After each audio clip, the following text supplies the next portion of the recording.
All right. What's up? What? Five. Back again with some Pioneer. We're excited to play a good deck.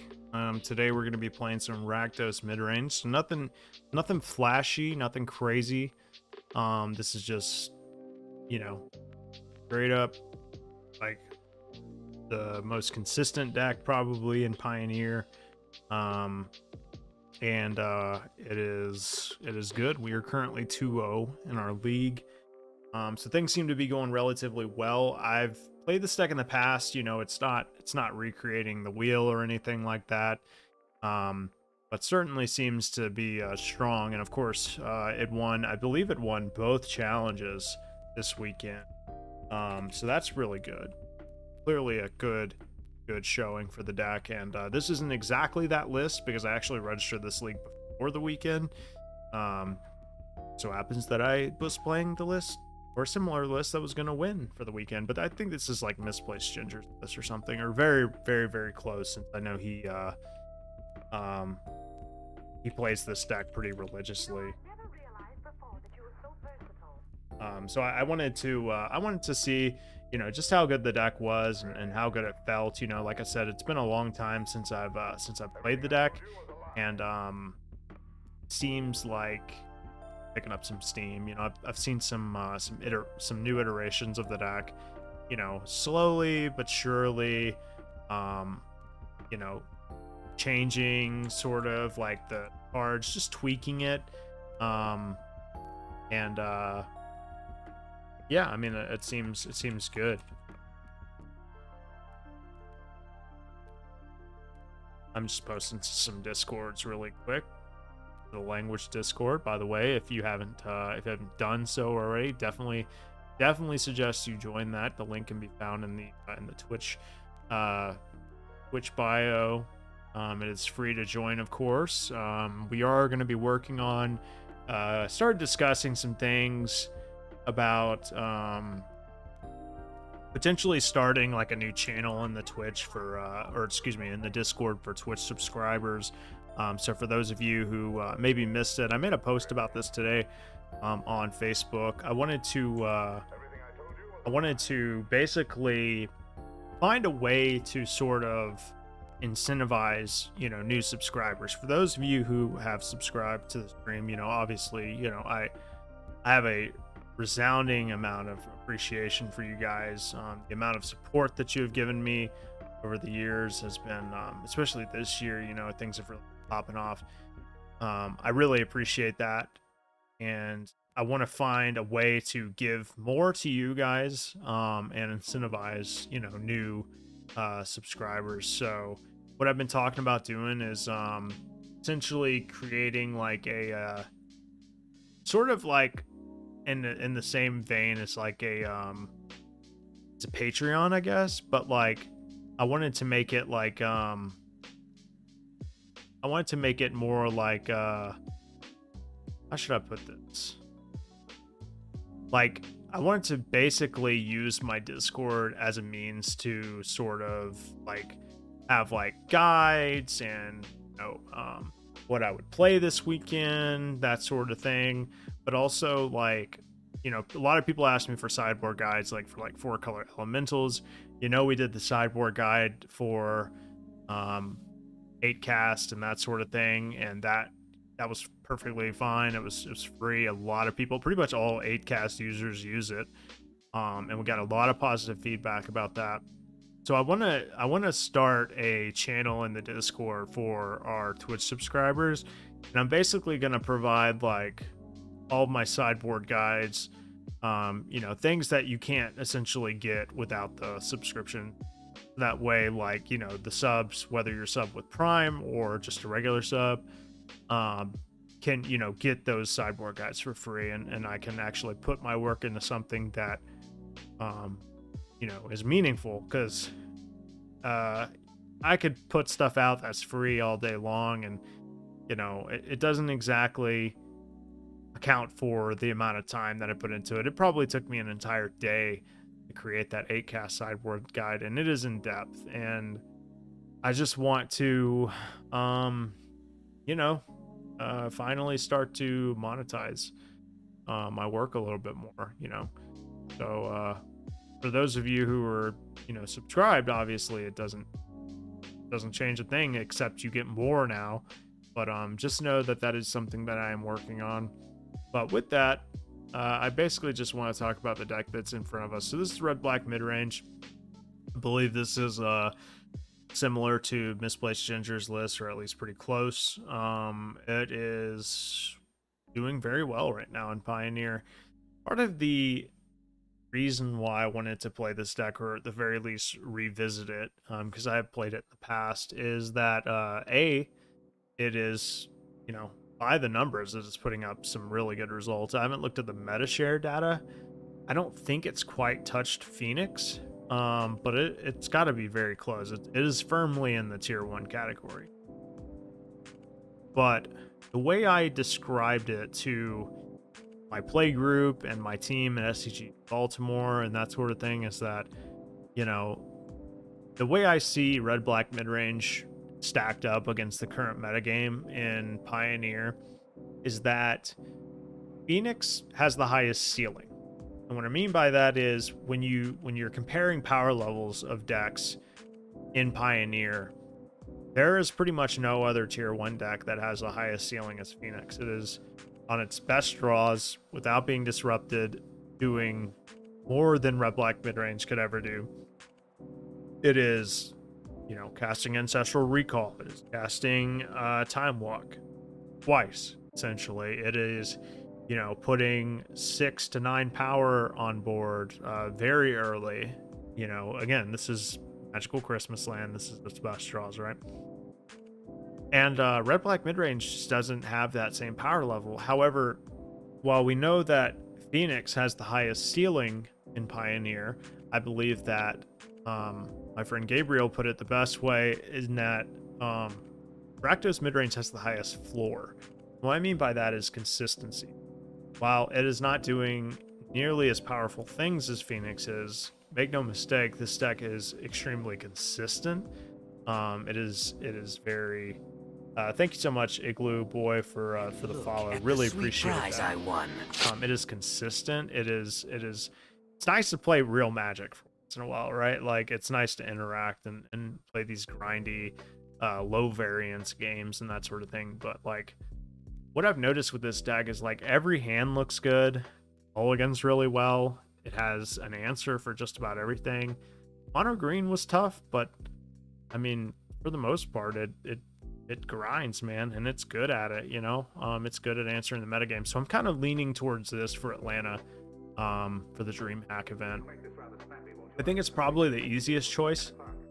I know that Brothers War comes out that weekend, and that's going to be kind of weird, but yeah, I mean, I don't know. I'm not the type of person that's like, oh man, like I'm going to speculate on these cards coming up in this set, and like that weekend I'm going to play like this new deck, you know, that's gonna wow the masses or anything like that. Like, I don't quite have that kind of innovation, I guess, but I think it's easy to take a deck like Rakdos Midrange and say like, okay, these are the obvious replacements, like strict upgrades, and replace a couple of cards and just run it like it is, because this deck is so good. Red Black is fair and grindy too. I play Jun Sack and it feels great, but Rakdos Midrange has such a smooth mana base. It does. So smooth, and like the deck just, like I said, high ceiling, or excuse me, high floor, you know, kind of middle ground ceiling. And like, I guess to cap off that whole like meta look is that like Phoenix has the highest ceiling, Rakdos has the highest floor, and like Mono Green kind of lands somewhere in between, right? Not the highest ceiling, kind of a lower floor, so to speak. Like, there are games with Mono Green where you just aren't fast enough and you get ran over by some aggro deck, or like you just never get off the ground against Rakdos or whatever. But still a good deck, obviously, still tier 1, still falls in that tier 1 category. But those are the 3 decks I'm really looking at. And then I think there's a bunch of tier 2 decks in Pioneer. I don't know what metric system. Yeah, I've seen people be like one tier 1.2. to me, like tier 1, if you want to count like tier 2, I would say like a lot of the sacrifice decks, um, I feel like land in that tier 2 category, and they're good, don't get me wrong, but the way I've seen it, like they're just, I don't know. I played Rakdos Sacrifice and it was really good, but like I could definitely see where the deck falls short. Are you playing in any other events before Atlanta and paper, or mainly just challenges? Not really. I'm playing in Baltimore, but I'm playing in the modern seat. I'm playing 4-color Delirium. My Pioneer seat is probably playing Phoenix. Other than that, I think I'm just playing Dex Gas. Yeah, exactly. Cat deck is like really gas. No, I don't think I'm playing in any other events. Baltimore, and then I think there's an event in Columbus. No, there's an event in Columbus. I'm gonna play in that. I think it's modern. I think. But yeah, let's get into it. I mean, we're 2-0. I already started the league, so sorry guys. I believe I beat Sacrifice, like Rakdos Sacrifice, I think, or no, it was Jun Sacrifice. That's right. I beat Jun Sac and I beat Mono Green. We lost the game against Mono Green, which seems, that's an iffy matchup. I don't really actually know who's favored. I kind of feel like Mono Green might be slightly favored in that matchup, but I'll be at a PTQ next weekend, and then I'll be in Baltimore, so I'll get to see you. Oh, sweet, nice. Are you playing Pioneer, Modern, or Legacy in Baltimore? I was down to play any. I would have played 8 casts and Legacy just because that's what I own. I mean, I own Reanimator too, but I think I owe it to my teammates to play something a little bit more consistent. But yeah, 8 casts would have played. Pioneer, I probably would have played Rakdos. And I'm playing 4-color Delirium in the Modern seat. Either on Legacy or Modern. Gotcha. What are you playing in Legacy? My Legacy player is playing Delver. Like, he very much a best stack kind of player, and I appreciate that. To me, like, if you're playing in an event, I mean, if you're playing in any event, you should play the best deck, but like, Delver is just far and away like the best deck in Legacy, and I say that with love, because like I know that like I can beat Delver on 8 casts, but it can be iffy sometimes. We're on the draw, right?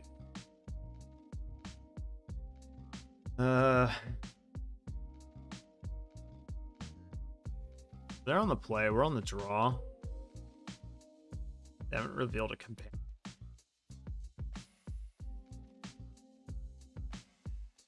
I'm gonna mulligan. Keep us back a land here.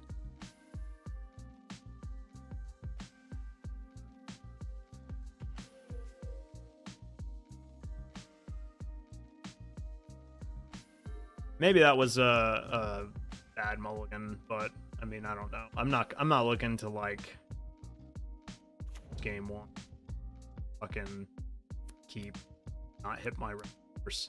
That's the thing. Like, I feel like you can mulligan very easily with this deck and you'd be fine. Jeskai Day's Undoing does seem cool though.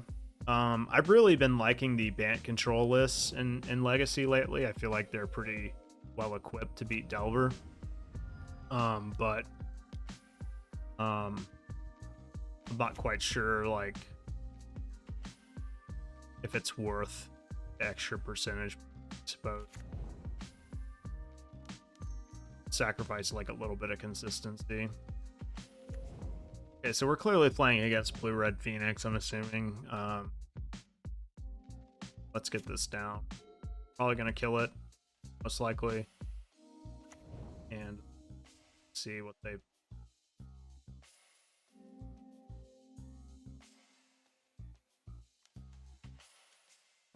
First things first, they kill the Bloodtide Harvester. Passing with... Well, drawing the Graveyard Trespasser is very interesting. I would love to just kill Thing in the Ice with Tithe Harvester, but obviously I assume I'm gonna play the Ridge, like Graveyard Trespasser this turn. Go ahead and eat Bell.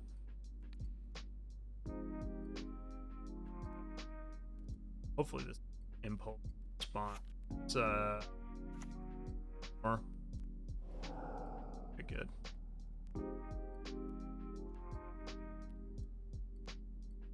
This feels bad playing Fable in the Mirror Breaker. Assuming Thing in the Ice is gonna flip, which I guess maybe Fable was the play if we want to dig for a fatal push like as soon as possible. But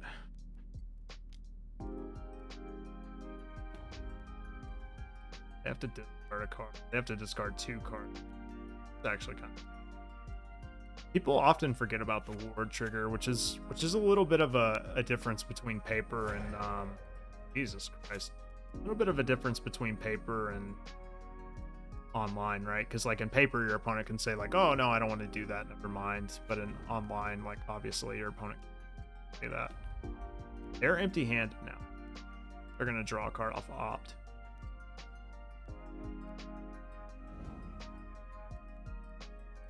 Hopefully it's not a card of course. Act for very weird.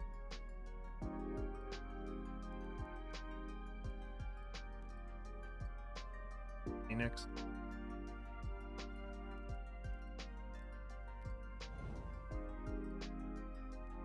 I would have attacked first person.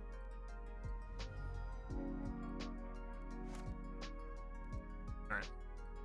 Interesting draw. I mean, I do want to make them discard the card that's in their hand, kind of. We can block with the Blood Tithe Harvester.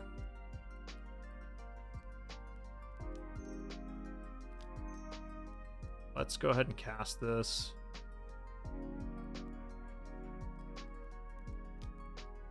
Opt in response.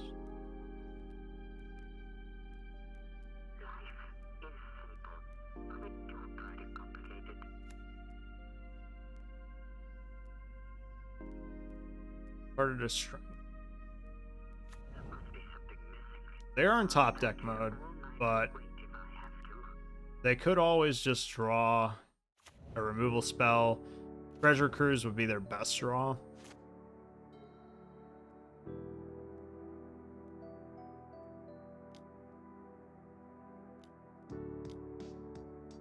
They just drew a Phoenix.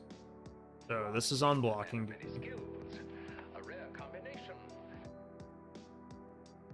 Would you care to join my following? No, sir. I do not follow. Oh, no doubt he does to perfection. So now that we have our opponent on top decks, things get a little bit better for us. Obviously, they're presenting a pretty big clock here. I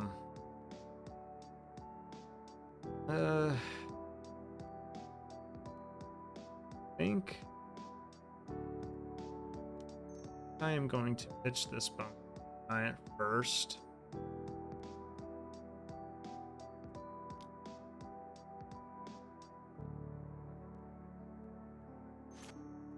Maybe not, though. Maybe I just wait for more information. Go ahead and play this. And they might have me dead. They could draw a removal spell, but we can't play around that, unfortunately. I mean, we could try to draw Fatal Push, I suppose. Have to be exactly Fatal Push. You are, it seems, a man of many skills. And it looks like they drew another Phoenix. Yeah. Would you care to join my following? No, sir. I do not follow. They're gonna put us down to 4.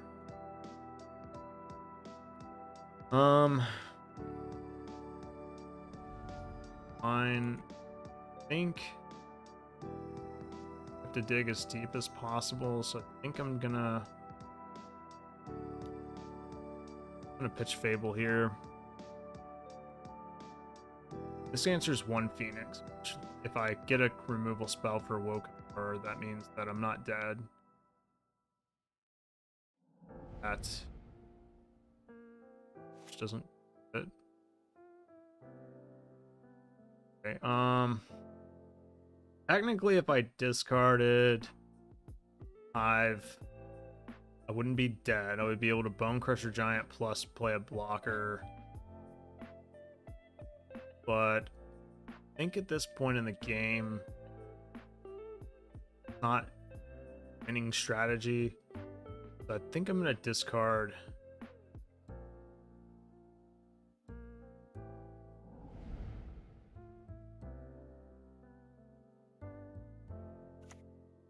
Still have that line we talked about.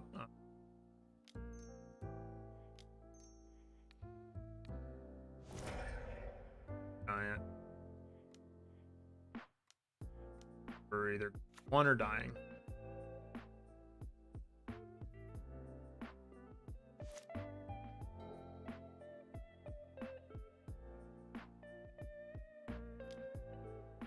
We're not dead. Not yet.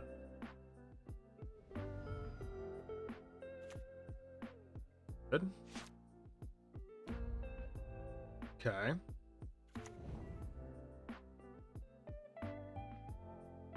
Go ahead and exile the Phoenix. 2.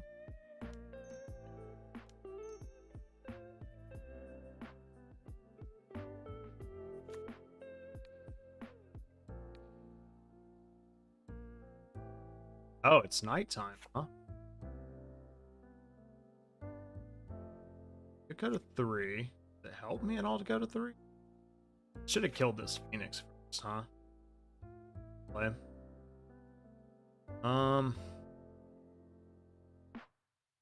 Exile another card from their graveyard, but I believe I made it.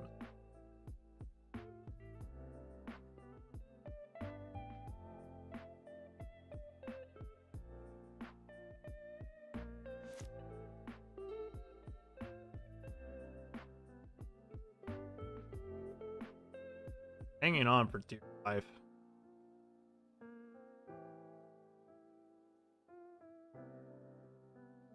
I think the reflection is.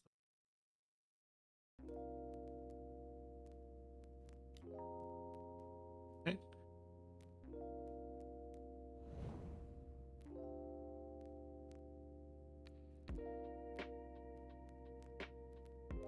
I didn't mean to disturb you and my secretary. Your former secretary. Oh, I didn't know you were in the middle of dictation. I'm beginning to think so, sir. Will you snap out of it and get me some more coffee? That's useless, so. Well, you had me worried. I thought you were gonna let me down. Go ahead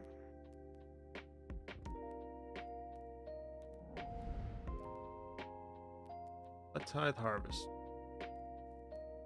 Probably just correct to play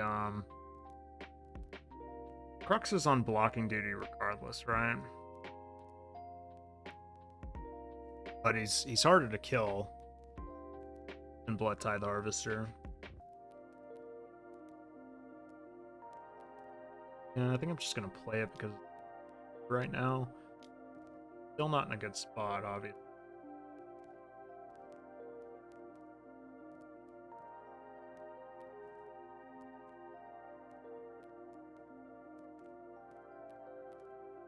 Fellow or not. I didn't mean to disturb you and my secretary. Your former secretary. Oh, I didn't know you were in the middle of dictation. I'm beginning to think so, sir. Will you snap out of it and get me some more coffee? Well, we can only keep this up for so long. Eventually our opponent will draw a way out of this, so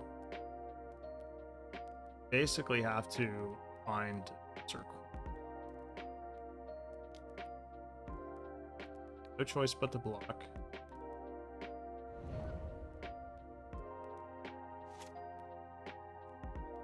There we go. Just that's.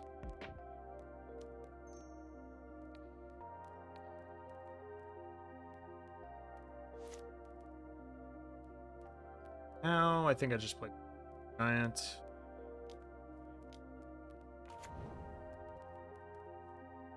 I don't know what my opponent is holding. Possibly a land. I don't know what they would hold without casting it that turn. If it was a cantrip or removal. They cast either. Could also be whatever card lets them cast a spell twice. A good draw.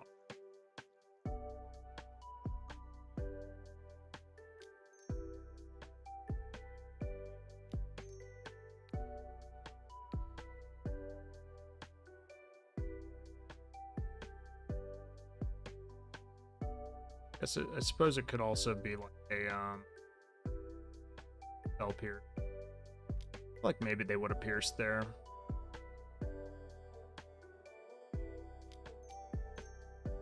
If we win this game, that's pretty miraculous, and I think it says a lot about this stack. They are technically facing down exactly like 7 damage plus a ribbons flashback. Not flashback, it's aftermath, but still, you guys get the idea.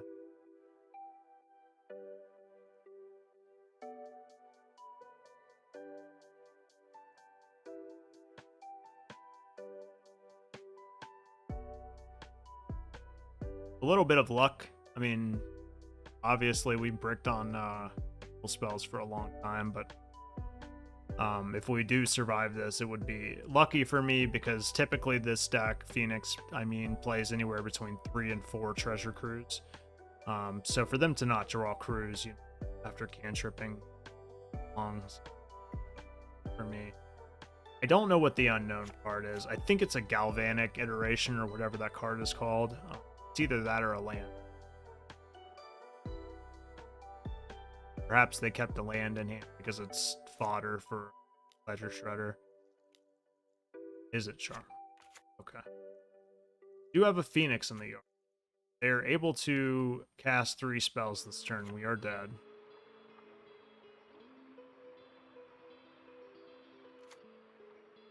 But they would have to have an opt plus another spell. They would have to hit another spell off of opt.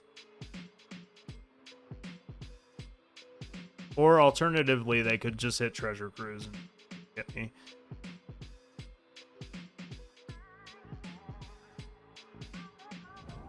Yeah, Galvanic Iteration was the card they were holding, as I figured.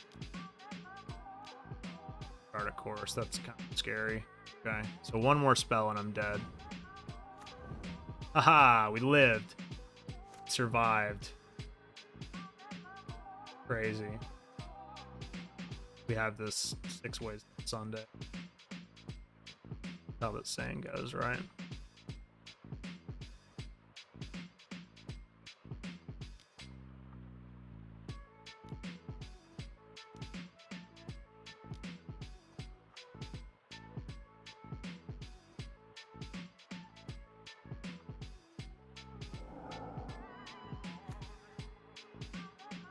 Crazy, dude. I cannot believe that game. Jeez.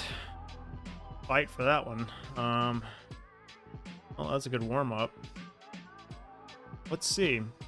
I don't actually have an official sideboard guide for this. I just kind of feel these out, you know? But I think I can kind of, like, feel my way around these matchups, you know? Like, obviously Lava Coil, Unlicensed Hearse, Go Blank. These are the obvious, I think, that come in. Cruxa.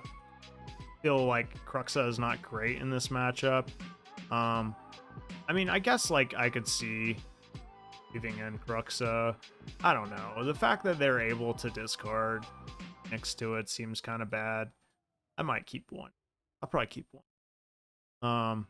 Harvester, I'm being told to take out, according to something that I'm looking at, so I suppose I could see leaving Harvest or taking out Harvester. And question is, do you bring in Duress in this? I could see it. I mean, Duressing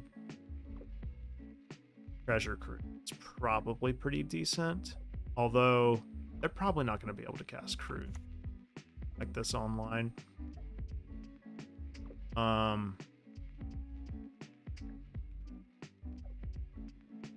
It's basically just trying to exile the graveyard. Hazoret seems decent against them, but I don't know. I feel like Hazoret's mainly just good in, like, mirrors.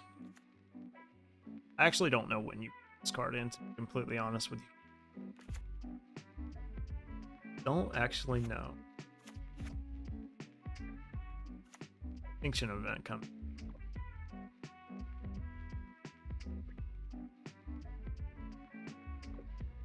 And part of me wants to cut some of these 3-drops.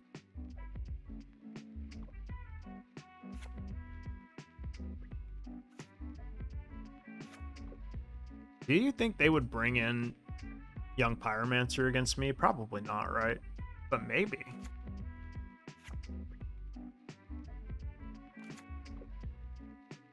I don't feel like they would bring in PZ. I guess that's a good reason to keep Bone Crusher Giant. Just in case, right?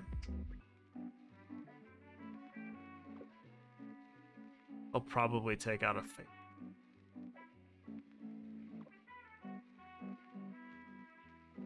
It seems very hard to, like, I understand the meaning behind Hazoret. It's just a very hard threat to remove for people, but like it feels like Hazoret is kind of like difficult to get going. This is a good example of like what I was talking about when we first started like talking about this deck and stuff like that. Just look at this hand, right? Like low variance, high floor, like just playing Magic.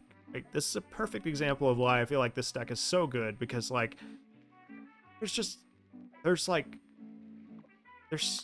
hand makes me happy. Okay, like this is like, it's just fun. This is interactive. It's like a lot of decks. It has a good mixture of removal, creatures, planeswalkers, got Thoughtseize, able to like fill up our hand again with relevant spells. Like it's awesome. I like it. I suppose Fable gets a little worse without Tenacious Underdog. I love this. This is great.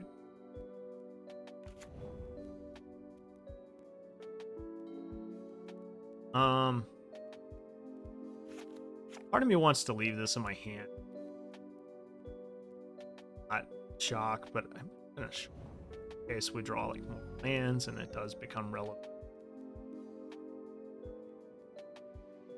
Looks like they're holding a handful of nothing.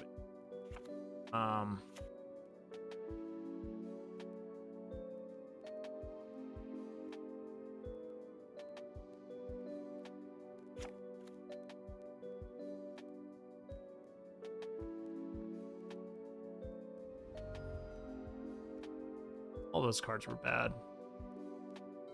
Kind of kept a bad hand.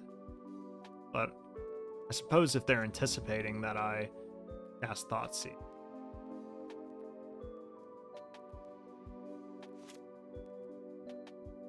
For another Fable, let's...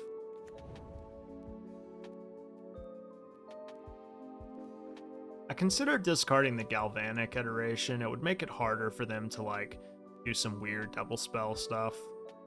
But the fact that they can flash it back makes me kind of not want to make them discard it, because it sort of feels like a waste. I could see an argument for either.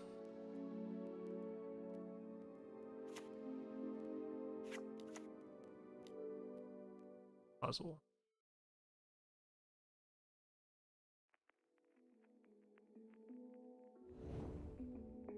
But pretty much everything in the graveyard, right? Yeah, they revealed all of those cards and they put everything in the graveyard. That's very interesting. I'm not gonna Bone Crusher Giant then. Right now I have a surplus of removal. Certainly they're gonna kill this goblin. That's fine.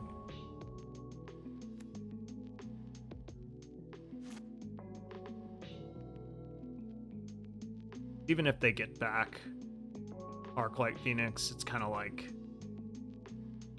Slava Coil it, you know?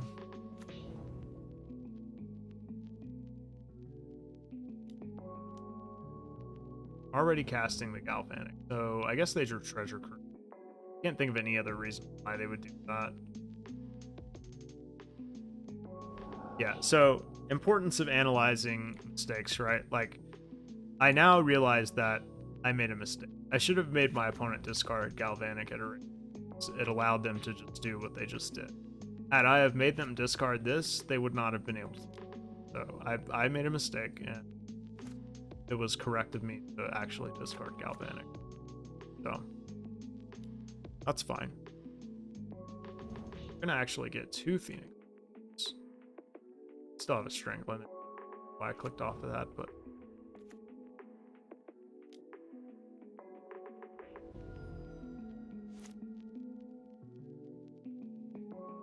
so I think I'm actually gonna discard 2 cards here. We'll discard 2. I'm gonna discard Dreadbore. Definitely gonna discard a Bone Crusher Giant. I want to kind of keep this Fatal Push because helps me curve a little bit. I almost feel like discarding 2 Bone Giants to be honest. But not.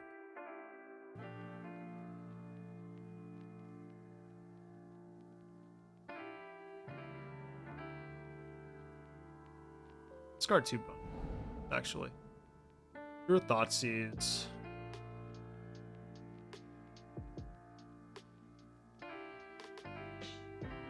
Pretty low on life here.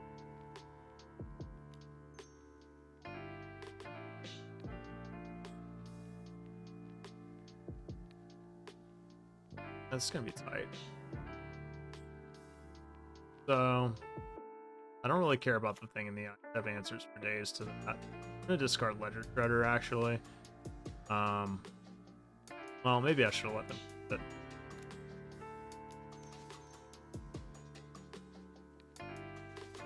maybe hit opt. That's gone. Next turn, we will flip our table.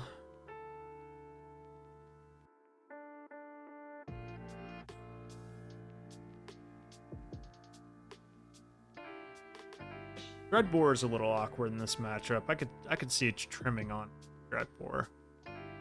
It hits Thing in the Ice and Ledger Shredder and Narset if they bring in Narset. I've seen some people bring Narset.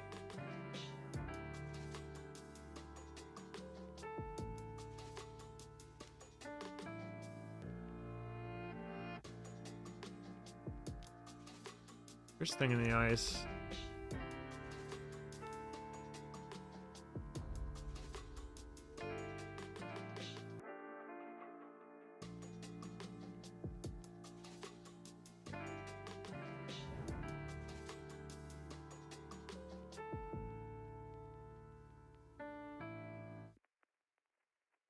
Probably just play tap to pass or pass, right?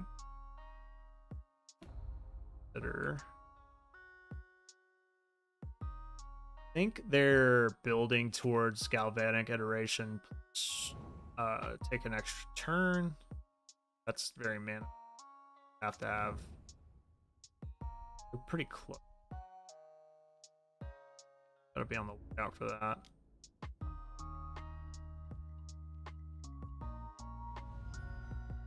Two cards in there.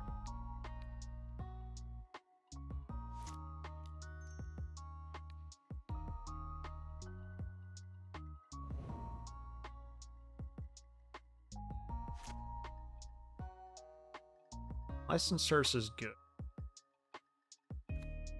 Actually, very good. Sixth. Safe for now.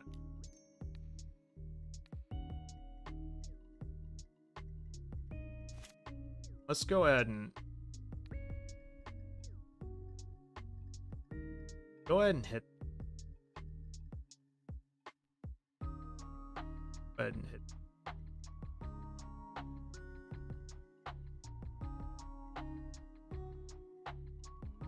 They play another Phoenix. I'm actually gonna too, so that way they can't cast the Galvanic Iteration.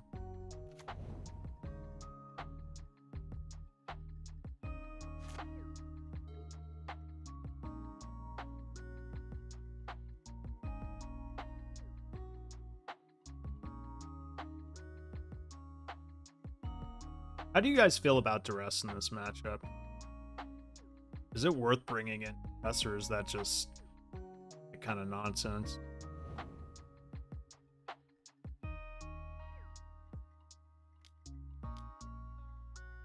Article. Hit a Phoenix. Sad.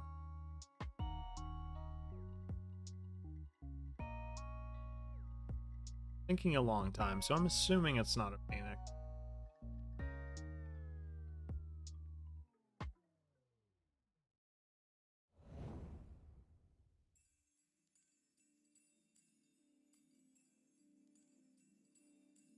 Gotta strangle this, right? Or do you just save this? Other chart. Trying to hit that Phoenix. If they don't hit it this turn, then spot. Discarded string. Play that.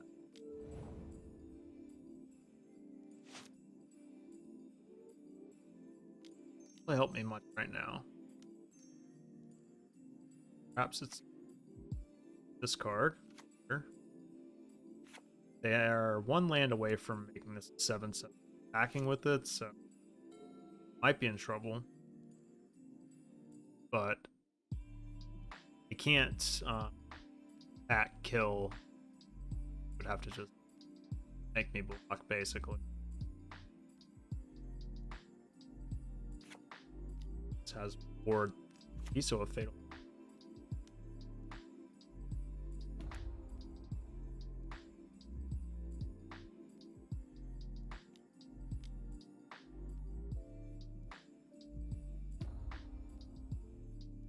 Nothing about it.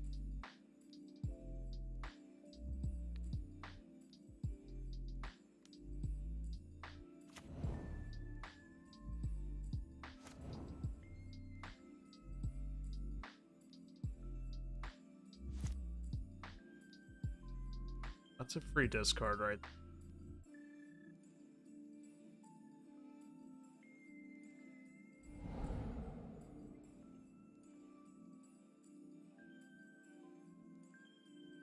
I think they're playing counter.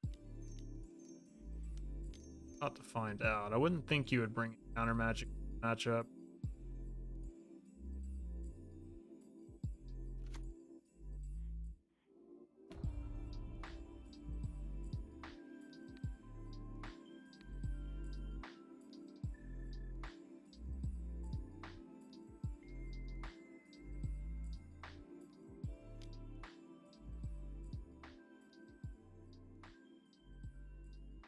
Feeling pretty good about this thus far. So we got a Crux in the yard. We're gonna flip Fable.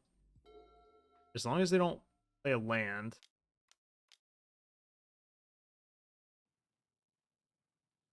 Could be good.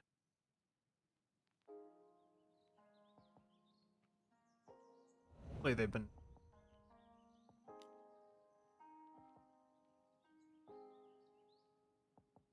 But this isn't considering. Decent.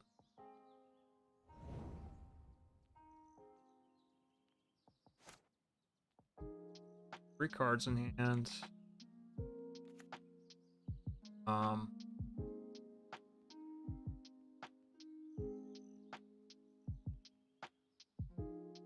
Up the plus on Chandra. Being honest, like. Anyway, like. Not gonna mind this, obviously, but.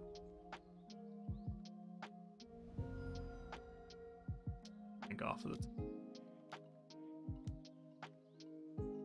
And we will exile just spells because important to us.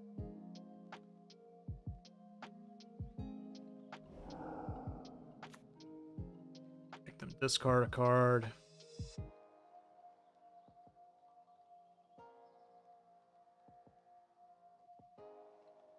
The one of unlicensed service is interesting. Like it's certainly a good card. I think you would run more than one, but I mean, you do have a lot of ways to exile. Like, we didn't draw a go blank or anything yet, but That's obviously a very good one. And my opponent is tanking on what they want to discard, I guess. Discarded a Jace Wielder Mystery. I guess it's pretty good. It gives merit to our Dreadbore too. So happened to go to game 3. They got pieces of the puzzles. They could potentially set up a turn here. They hit 2 Phoenixes. Let's go dome for 6. I think that's probably what they're gonna go for. Healy, okay. Place a Healy, no Pyromancer. So I think it was actually correct for them to pieces of the puzzle first. They do play Pyro. They play them both. Fire Bluff. Phoenix, Team Event. Blade, Spike Film. Okay. Don't know about any cards in there.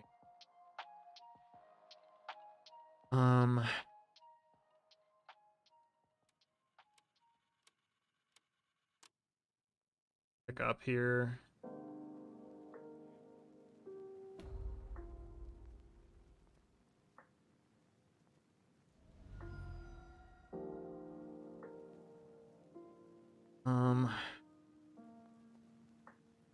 Have to attack and make this card. Problem is, because I didn't hit a creature, I mean, I guess I could Thoughtseize them and hold back Cruxa.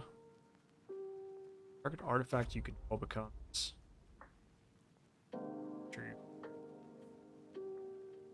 Artifact you control becomes a copy of another target. Okay, so like basically what they would do is they would queue this up and then they would target the servo token. So I do have to attack.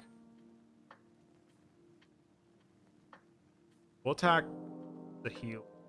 What's this? Make them discard their card.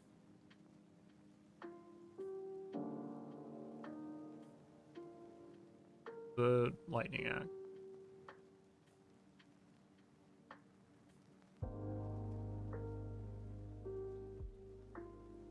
Just gonna let the Healy die. That's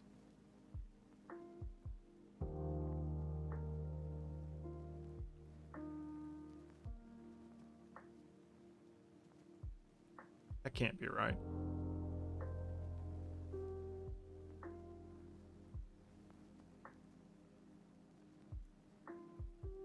Oh.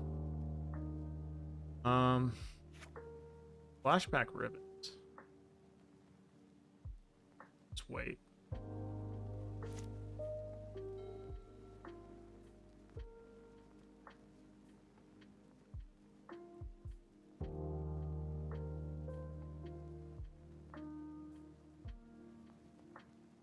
It's been a very top decky game.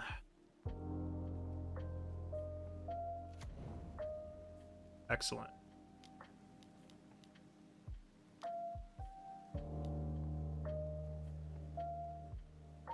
Back. Wonder if they're gonna go Chandra. Thing, right? This one probably goes with Chandra. That makes sense.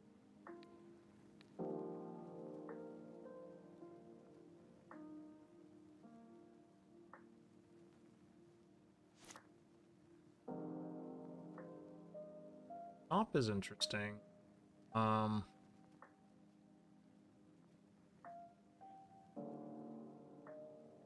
Plus here.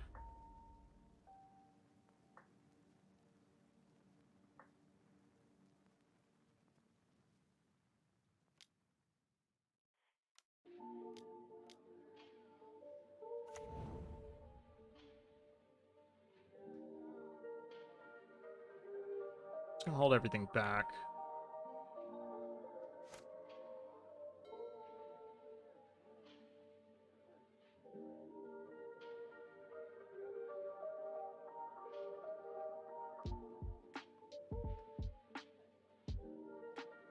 Surprised my opponent hasn't hit for cruise yet. I mean, I'm thankful, but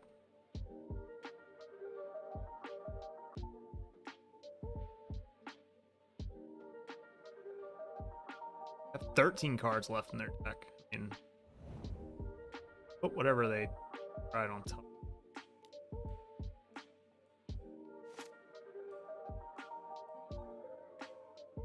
Do have an Arclight Phoenix in the card.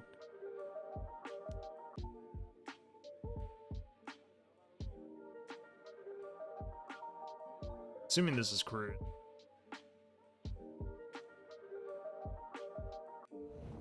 It's cruise. Industrial Recall.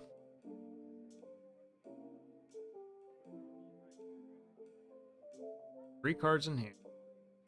Don't know how many lands this deck played. Assuming it's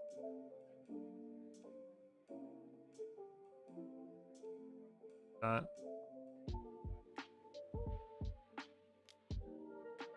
They're definitely going to get back a Phoenix.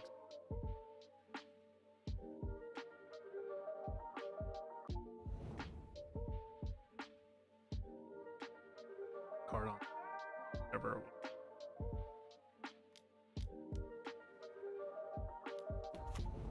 Hard casted Chandra. So they see the line. Might not see it.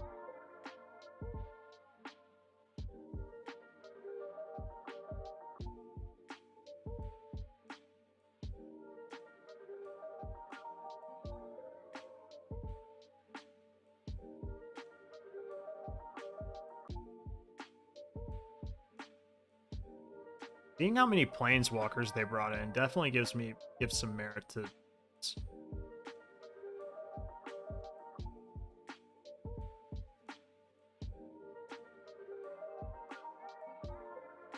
What they're thinking about.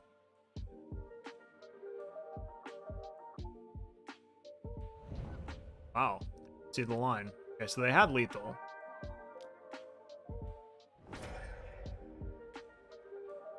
I didn't see.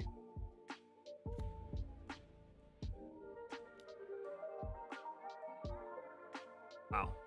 That's a punt. Big time. Okay.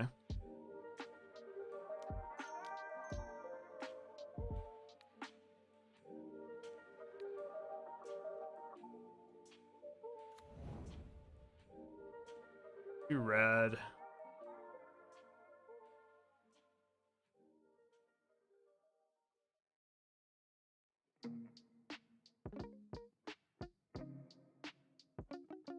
I think I'm gonna attack. Let them block with the servo token.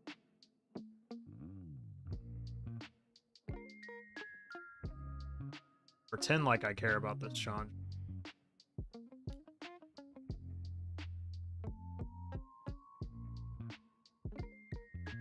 Get a healthy life total.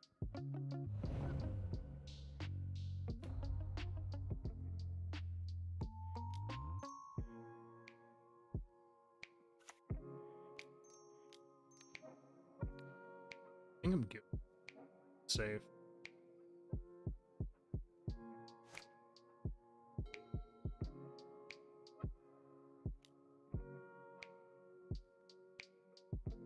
Well, I guess to be fair, they haven't cast the time walk spell yet. Suppose they could do some stuff. And we've exiled 1, 2, 3 Phoenixes. They have 1 left in their back. I can't help but to get the feeling though that if we had played against somebody like, I'm not saying my opponent's bad or anything, like I play this deck pretty bad too. Arclight Phoenix is actually a hard deck to play. I can't help but feel like if I had played against somebody maybe a little bit more seasoned on the deck, I think I would have lost this game. Thankfully, they went heavy on the planeswalkers, which I feel like is very interesting. Interesting. That's gotta go.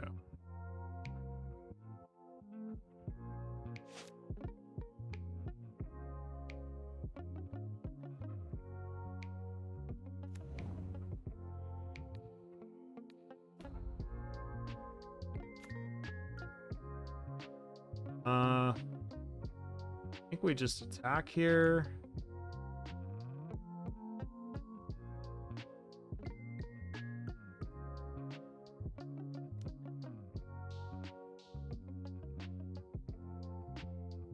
look at the sweet prize I won. Earth God, thank you so much for the follow. I love the name. Ooh, I appreciate that.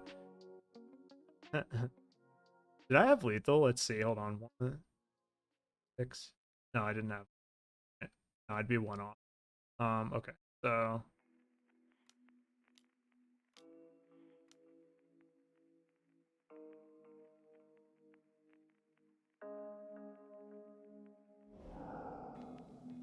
I think I'm safe. 11 life. I mean, they are playing the whole like Saheeli. I guess like they could do crazy shit. They have 1 card left in their deck though. They have 1 card in hand. I think I'm safe. Cool. We're 3-0. Excellent. And this is a good showing for the deck.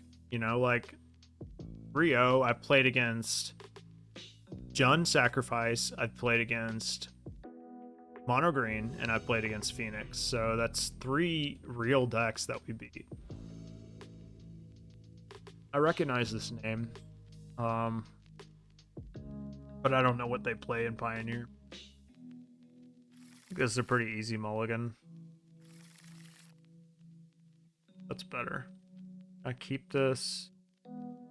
I want all of these cards, but how greedy is it to discard a land? So we play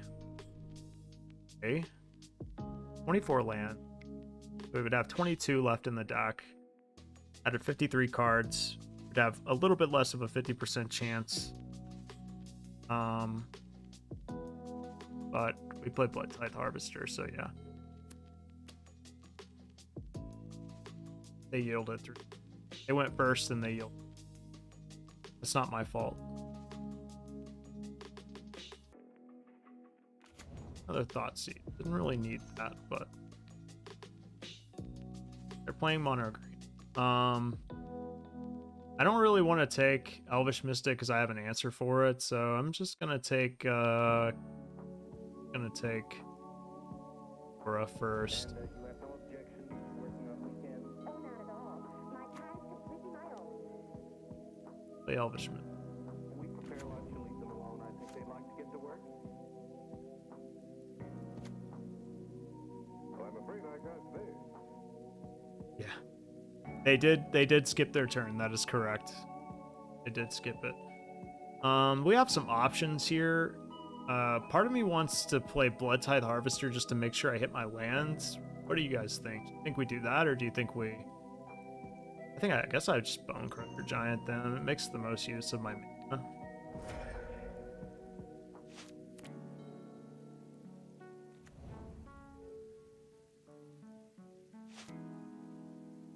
Rip.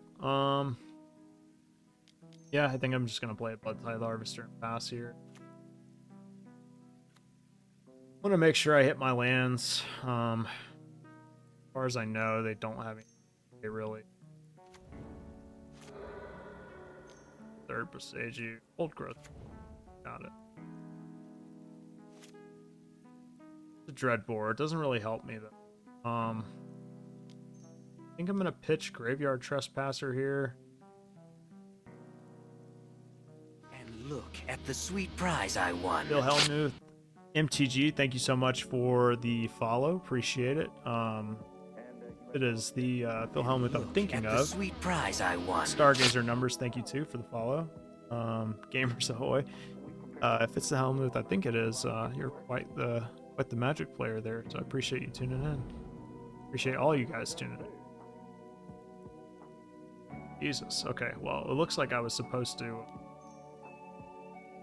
Like I was supposed to keep that fucking land, huh? We're about to take another look at their hand. Looks like they're still playing Nissa, which is interesting. Yeah, I mean, I don't want them to have any of these cards, but I guess I'd just take one of the Cavaliers. Pass. It might just get me on the merits of me not drawing any more lands for the game. Both of Nissa. Gonna help them a little bit. I sure am that Phil Hellmuth. Nice. Well, welcome, man. Hope you've been doing well. Jesus. Okay. Well, so what do they do next turn? They play Nykthos, and they can't. They play Nykthos. They can't play anything else. Oh wait, they can because they're netting a mana, right? So they are actually gonna be able to play either Nissa or Cavalier. Well, that sucks.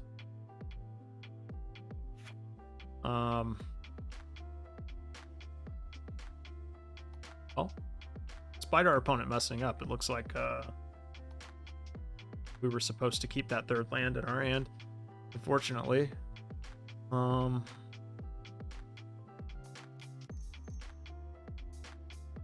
yeah, I mean, see any other option here? Suppose I could have held up for the double block, but I play Elvish Mystic because it's free. I think they're gonna play Cavalier first, I would assume. Yeah, makes sense.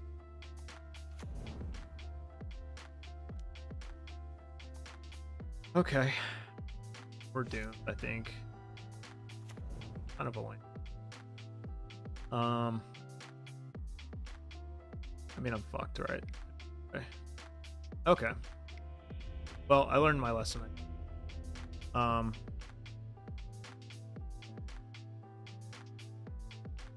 Pain champ, yeah, that's okay. It's okay. I mean, hindsight's 2020, but yeah, I should have kept the third land, I think.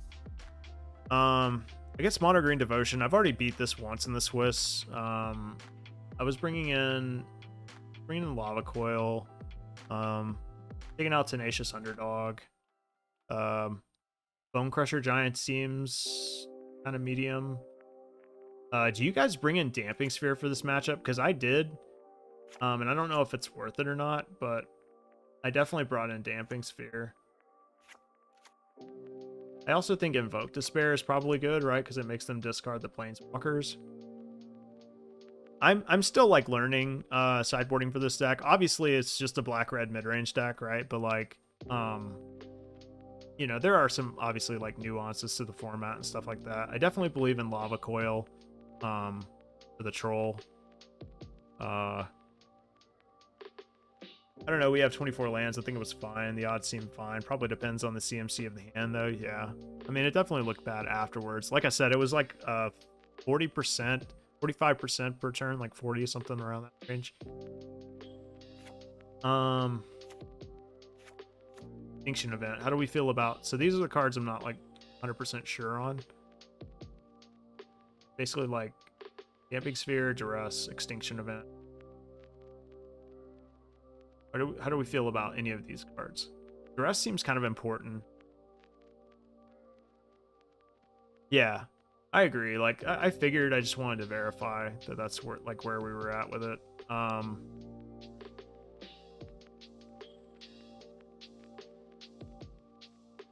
And think of like what our cuts are here. I usually trim the 3-drops. Trespasser is like... Trespasser can exile their flashback spell. But other than that, it's not amazing. Yeah, it seems okay. I mean, it hits their planeswalkers and shit, but we have like a bunch of answers to that. I'm gonna bring in Extinction of... We're gonna roll with that.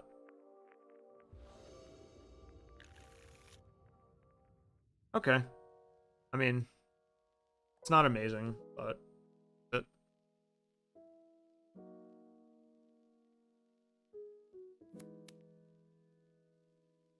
I didn't want to like board out too much, if that makes sense. But I think I'm okay with like my board ins, board outs. I don't think Legion's in really for this matchup. I know it can hit like Llanowar Elves and stuff, but like we're not letting pass a bunch of those or anything. I know this isn't a go blank matchup. Hazaret seems... I'm gonna be honest, this is the most confusing card to me. Yeah, sometimes I look too far into it, King.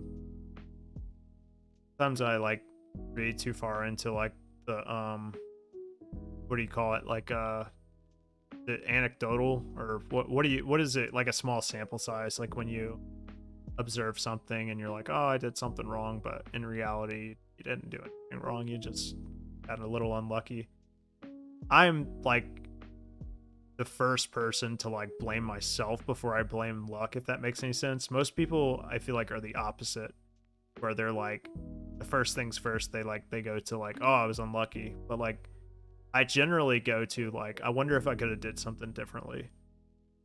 And I'm not just saying that like, whoa, look at me, like I'm so far ahead of everybody else. My brain, I can't hold up my head because my brain's so big. Like, I just mean like, that's just my personality. And I think a lot of it is just a desire to improve. But it's also just the way I view things. And I think a lot of good players are like that, like players that I admire. So maybe that's why I kind of modeled my thought process. Anecdotal evidence is like if your friend tells you a story with no basis and you just take it as evidence that X thing is true. Okay. So it's not anecdotal. It's just more just like a small sample size. But yeah, small sample size, but sometimes I read too far into the, like a lot of us, right? Like Magic players kind of can be guilty of that, where they're like, this thing happened one time, therefore it happens every time. I won one match, therefore I always joke like when we beat like a good deck with some trash brew, I'm like, this is currently the best deck in the format because we beat the best deck, right? But like there are some people that like low-key really be thinking like that. Be like, dude, this is it, man. Speaking of brews, I don't know if you guys have seen this. This is like my little pet project. It's bad, but not this. This deck's actually, I'm just terrible with it. Where's it at?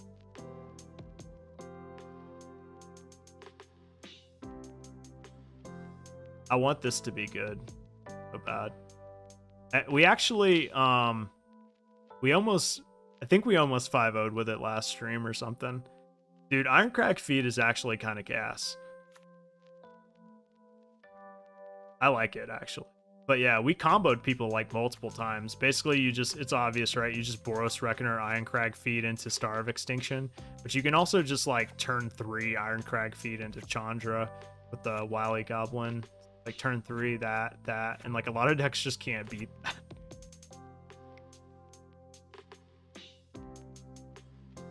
It was pretty fun. I really enjoyed it. All right, they finally showed up. Oof. It's a pretty decent hand, but they only kept the 1 lander, so I'm gonna take their Mystic and like pray to God they don't hit another land. I unironically have yet to play a pure red deck in Pioneer that feels good. Yeah, kinda same. Oh, punished. Kinda same. Mono red, I had a good run in a challenge once. Oh, max punished. That's fine. We have an answer for an old growth also. I'm glad we drew a proactive.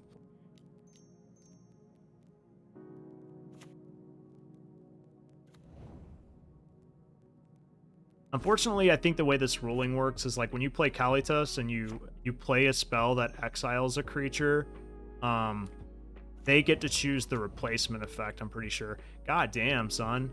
You see them just rip lands off the top? That's wild, dude. But yeah, they get to choose the replacement effect, so I don't think you get the zombie. Alright, don't let them draw a Nykthos now. That would be stupid.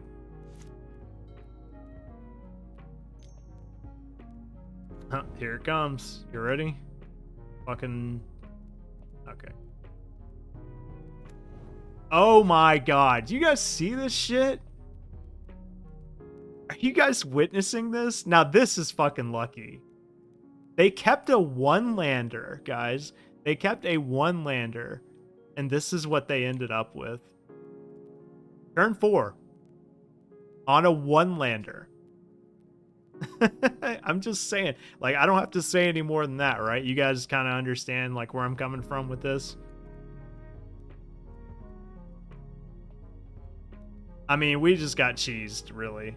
Don't get me wrong, I'm not ignorant to the the deck. I get why people can do stuff with get why people can do stuff with the deck and put up results. Fairly convinced it's just massively RNG. When people win challenges with red decks, they just have so little ability to come back.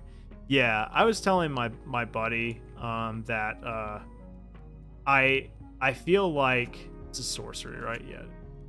I feel like you can't make a mistake with red. You simply cannot in Pioneer. Like, you can't afford to misstep Pioneer.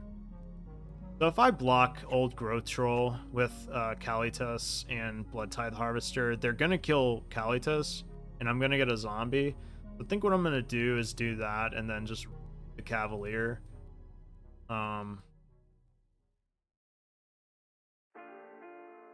I cannot believe I'm just gonna get over the fact that they've drawn so well. Okay, they killed the Blood Tithe Harvester. Interesting. Feels like an interesting.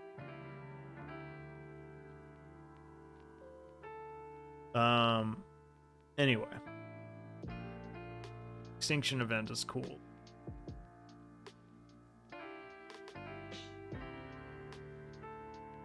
Also, yeah, this has been completely disgusting draws. Literally, what do we do if they draw like this? Yeah, just try our best to keep up, right? I mean, like, if you could keep a one-lander and just proceed to draw, like, lands for a perfect amount of time in the game, like, that would just be the best case scenario, right? Technically. Anyway. I think I'm just attacking here.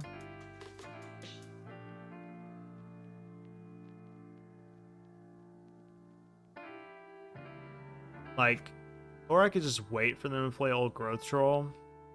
Problem is, I think next turn, let's see, they have Nykthos. They have 1, 2, 3, 6. So 6, 7, 8, 9.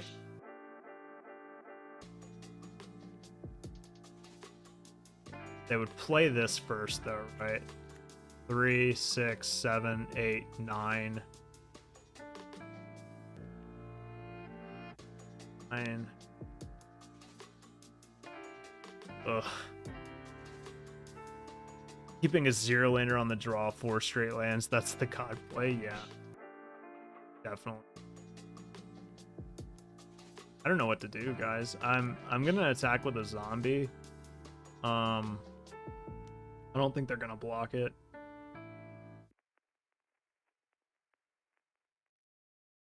Yeah. No real reason to. And then I can extinction event now.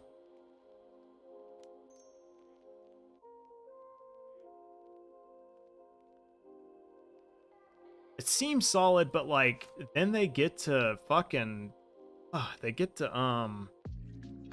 play Karn too. They get so much devotion. But I think you're right. I think that's probably just my best line.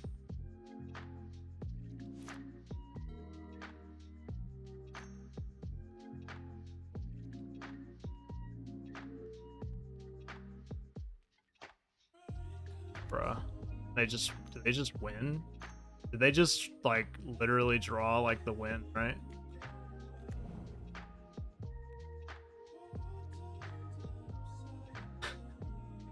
Am I gathering that right? Because they have Storm the Festival. Yeah, they just win, right?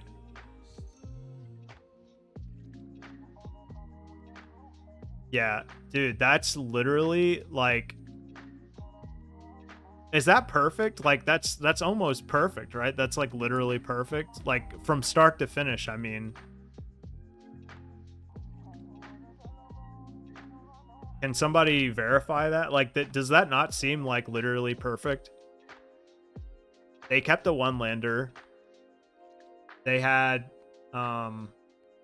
Elvish Mystic, Old Growth Troll, Storm the Festival, like Haven, Cavalier or something.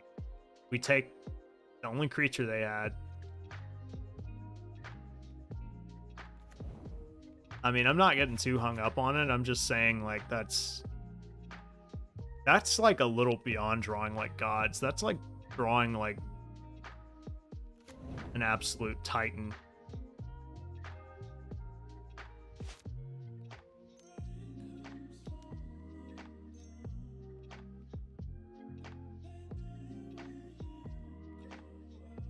I gotta hope they like whiff on this.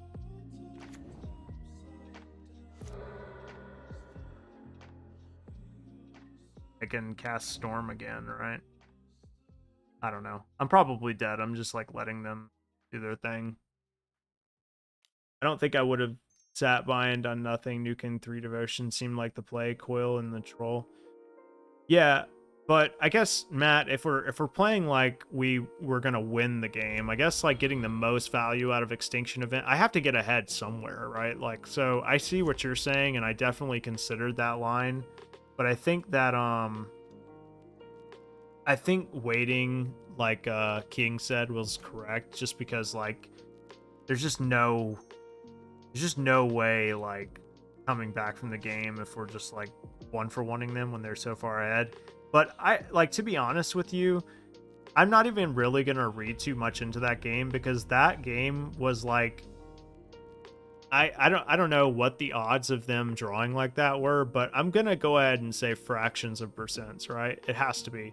I'm no mathematician, but like the draws from start to finish of that game were like got incrementally smaller in percentages as the game went on, and I think them drawing Kiora was like that pretty much sealed it up at like a, I don't know what the percentage was, but it had to have been fractions. I'm gonna keep this is fine. So I'm not gonna read too far into that game. It does me no good. Looks like we're playing against a mirror.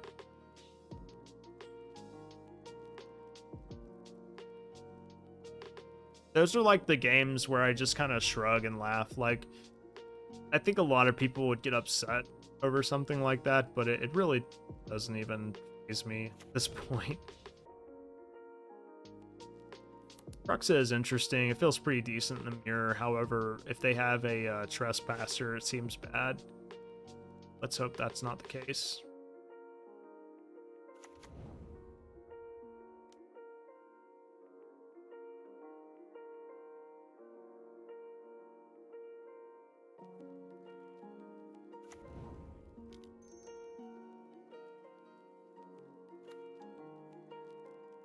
All right.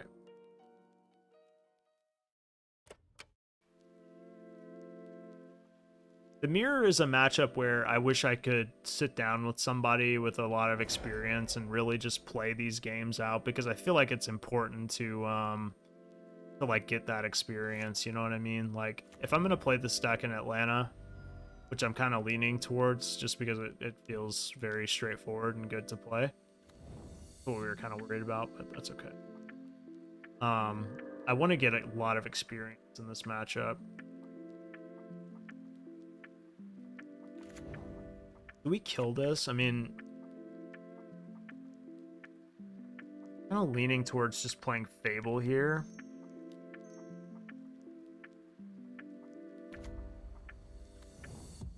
And then just like hitting our land drops. Obviously we can Dreadbore and pitch Cruxa if we need to. But I do kind of want to see if our opponent is gonna hit a land and play Kalidas or not.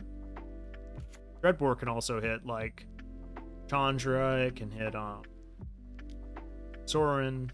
They're playing Sorin. I've seen a lot of people as of late.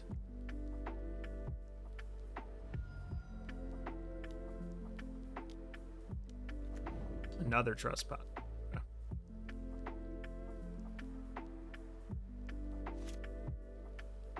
Well,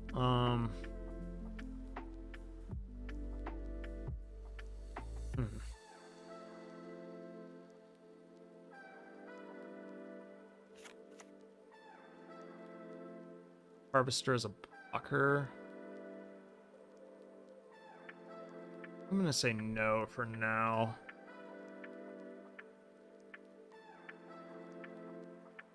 So I think what my play is just Haunted Ridge, Dreadbore, Pitch Cruxa,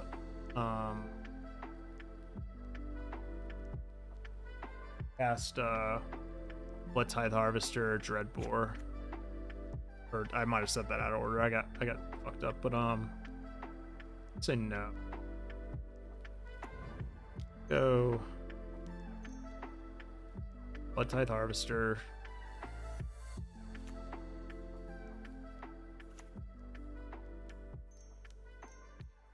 Dreadbore.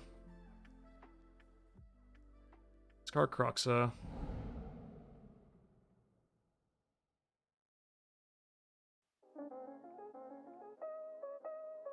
Attack.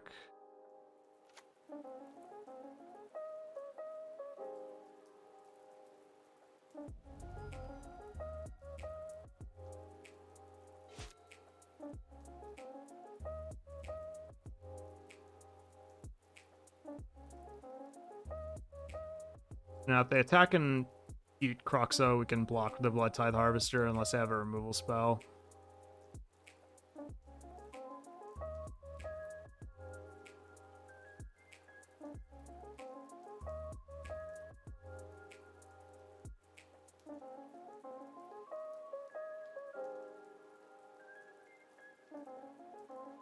I kind of like to keep Blood Tithe Harvester to because it's a great target for Reflection of Kiki Jiki, but I mean we just don't have that.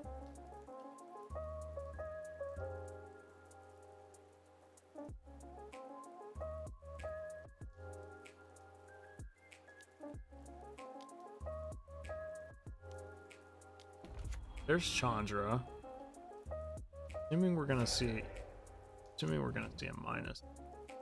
If they attack, they lose their Chandra. Pretty decent. Okay. Not a bad draw. We would have to take a turn off. But if we attack, actually, kind of sucks because I would have to discard my Fable. I could technically kill both of these.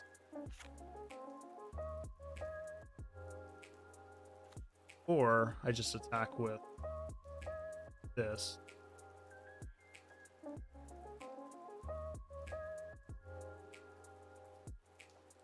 The best one. Attack with I, kill this.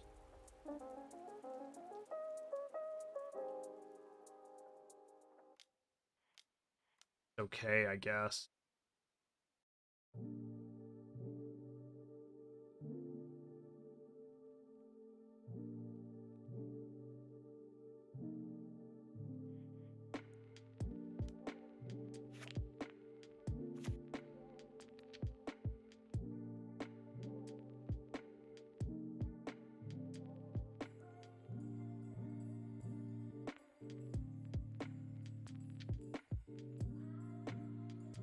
Hate to just keep one for one, but I have a Reflection now.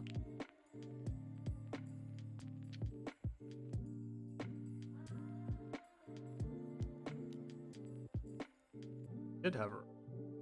I guess what sucks about this line too is that we're gonna, unfortunately, they flip their thing.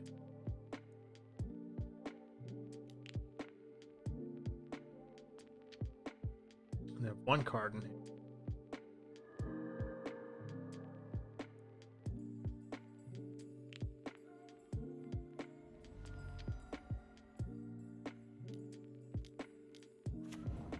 They're fucking graveyard glut.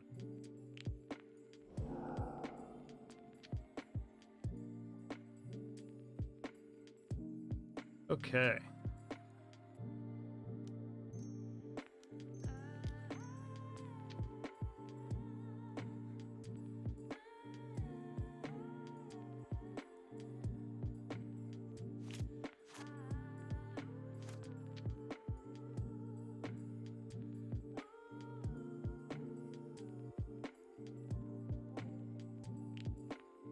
I think I'm just gonna do what I originally did on doing. Just play the Blood Crypt tapped, play Fable, pass the.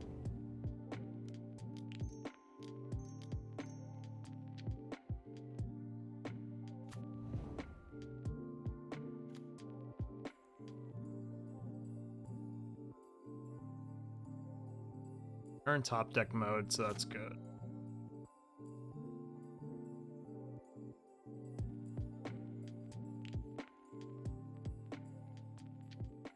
Yeah, this seems like a very interesting mirror. Like, I would love to just, like I said, sit down and play a lot of these, you know, just to get a feel for it, understand the matchup. I was afraid of this. So, like, I kind of feel like they're setting me up to get one, but at this point, I don't think I have a choice. Block. There must be something missing. I'll stand here all night and wait if I have to.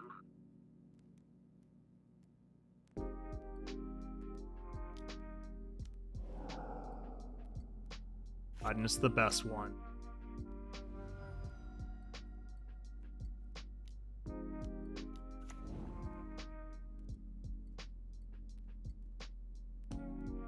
Kind of feel like I want to dig for Kalitas.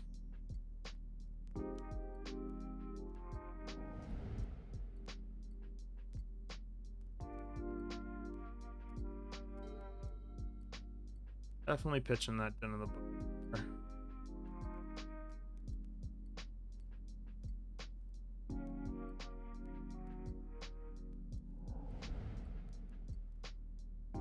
Okay. Dead, right? No graveyard for me to exile.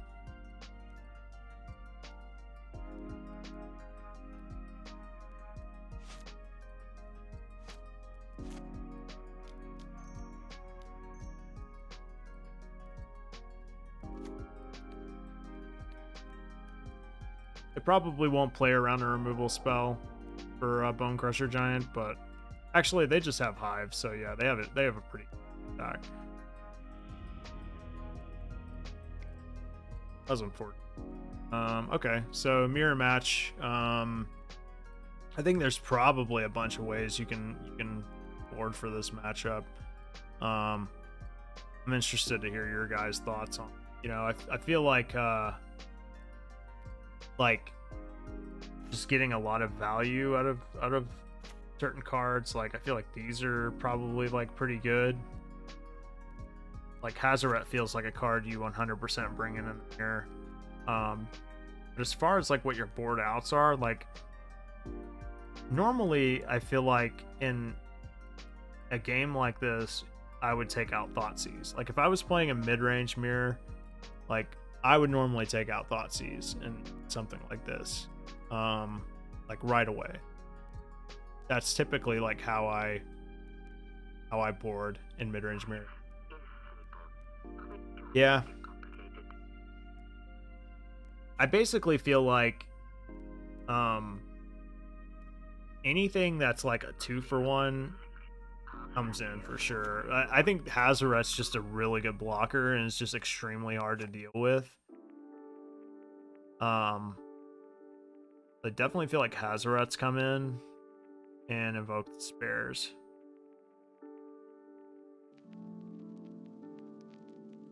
Graveyard Trespasser certainly stays in. We saw how good it was last game. I'm gonna board out Thoughtseize. So we think Go Blank might be good. How do we feel about like Legion Event? Legion in only answers by the Harvester, right? So it's probably not great. Oh yeah, I agree with that. 100%. Like Bone Crusher Giant's not great, but it does answer Fable tokens, and it's also just a quote unquote one. We board out a Kalitas.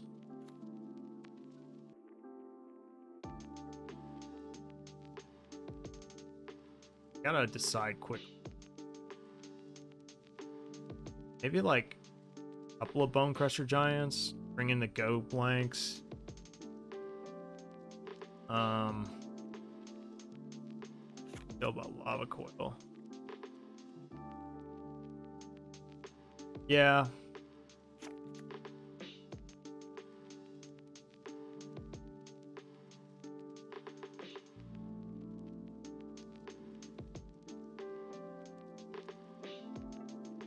think this is what I'm gonna roll with. I don't really think you mulligan too aggressively in this matchup, since, you know, it is one of those matchups where it's gonna go long anyway. I think this is fine.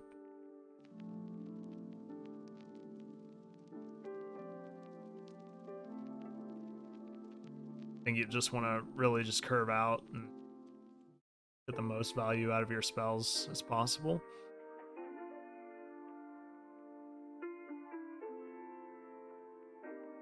It is cool that Dark Dwellers can... I was kind of on the fence about bringing out Dark Dwellers. I don't know. Like, I could see instances where Dark Dwellers are very good, but you're right. Like, with all the Graveyard Trespassers and stuff, it feels like not worth.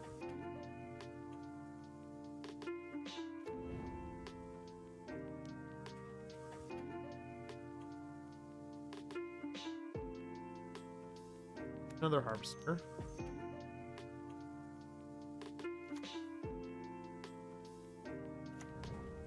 The other part of it is I do kind of wonder if like Bloodtithe Harvester is a card you like board out of, but I don't know.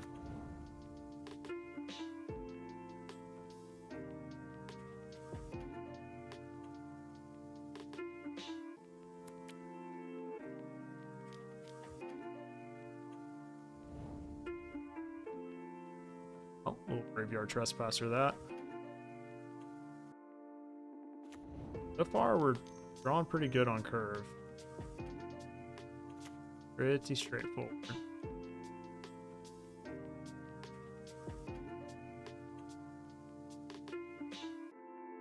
Yeah, and maybe like Lava Coil is better than Cut to Ribbons for like that reason, but I don't know. Like, what are we really coiling, you know? That like matters to exile. This card's pretty good. I've seen this in like boards. Opponent's down to 3.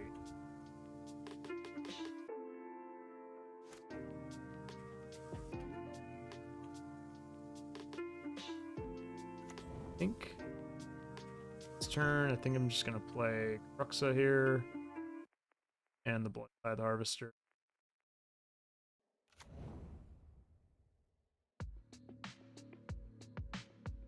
I suppose I could also see like boarding out one Cruxa, considering like it's kind of like difficult to cast. Oh, they discarded a spare. That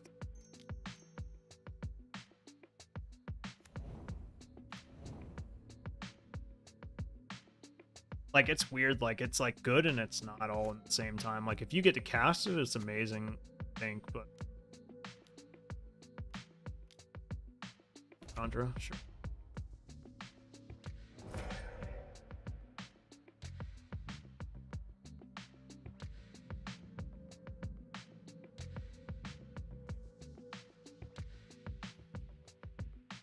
So we play our Chandra, right?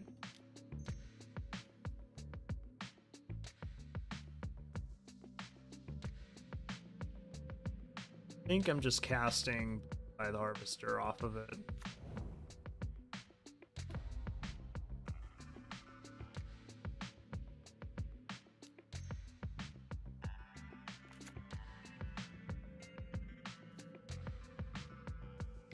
Once upon a time, you used to be able to, before they changed the rules, you used to be able to direct this +2, +1 rather, the 2 damage to a Planeswalker, but you can't do that anymore.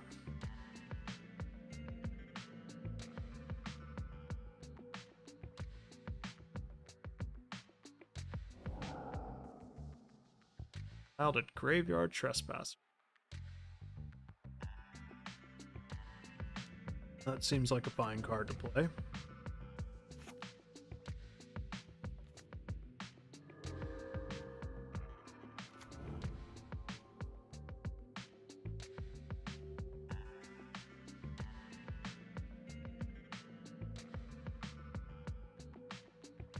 Minus here. Kill that. Then we would lose our Chandra. Sacrificing this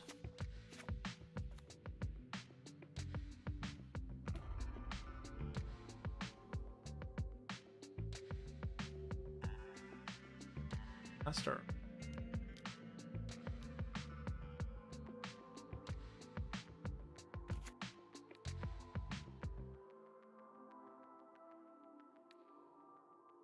The scene you need my creep.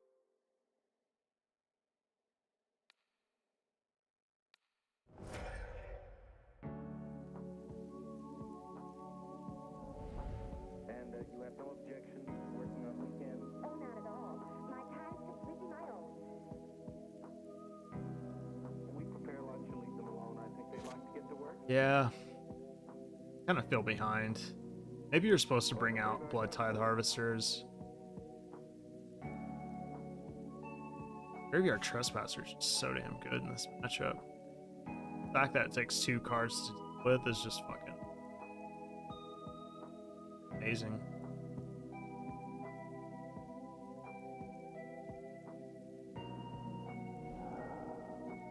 God damn, dude. What the fuck? Keep hitting Graveyard Trespassers.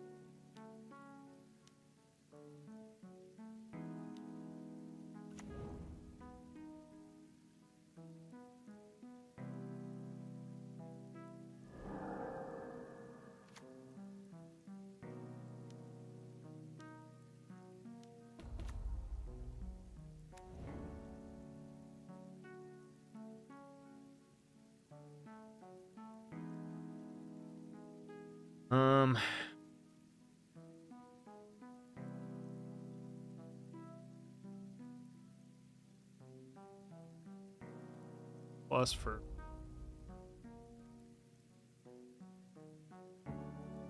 nope. Pitch this Castle Lock thing. I think I just keep it. Some extra cards. We prepare lunch and leave them alone. I think they like to get to work. Well, I'm afraid I can't say.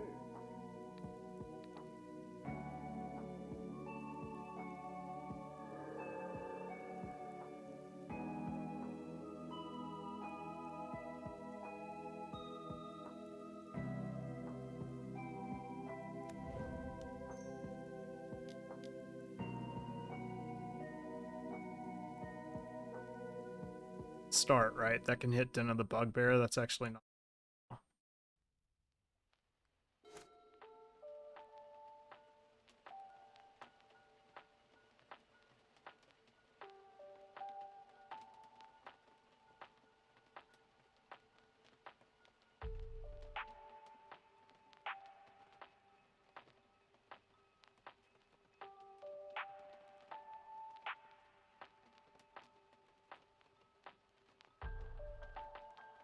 Yeah, I can see why Hazoret's good in this matchup. Like this matchup specifically. I don't know what other matchups you would bring it in against, but definitely seems pretty solid here.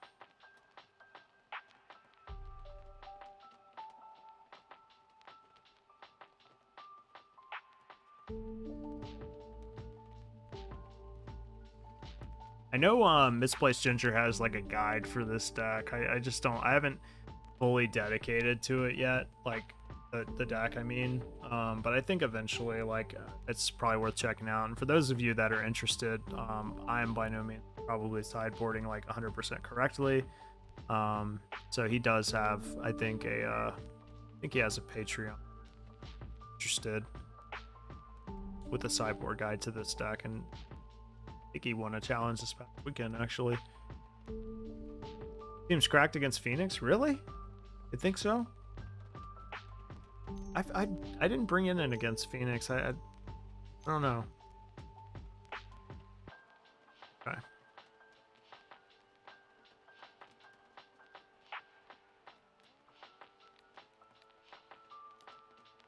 I think this is correct.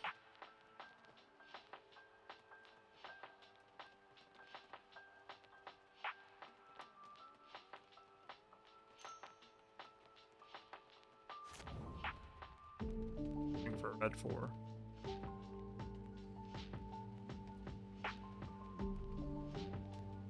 All other removal does nothing against her, so I'd imagine she's worth it to bring in. Yeah, but they play Young Pyromancer and Sahili to put blockers in front of it. They can flip it with Thing in the Ice. They can also just put Arclight Phoenixes in front of it. I don't know. If they get them. Obviously, they might not get them. Looks like they're going to lose their Chandra. We'll have a turn to hit something off of ours.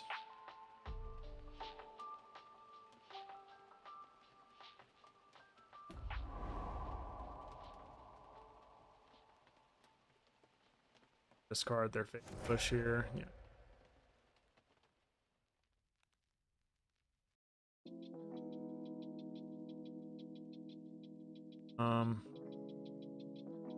So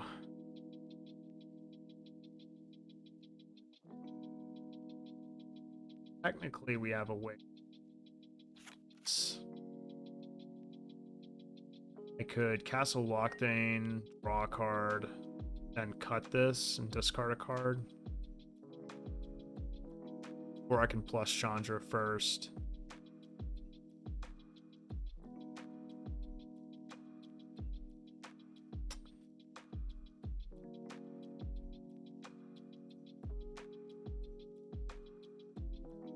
I think it's just correct to draw, right?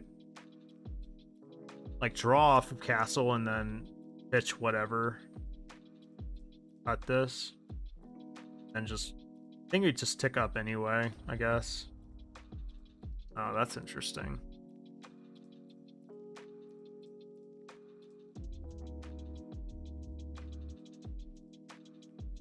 Makes me think I should just play this.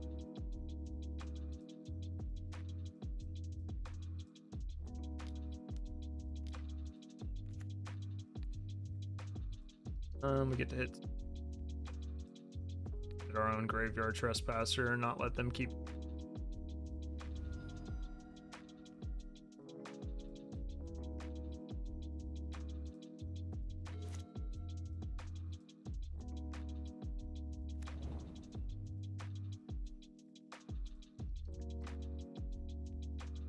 Can't kill the.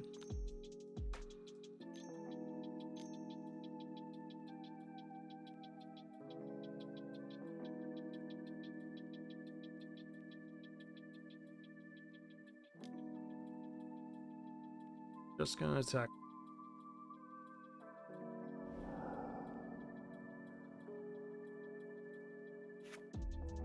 Does have minutes, right? Okay.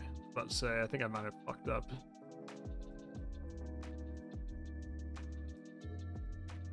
Oh yeah.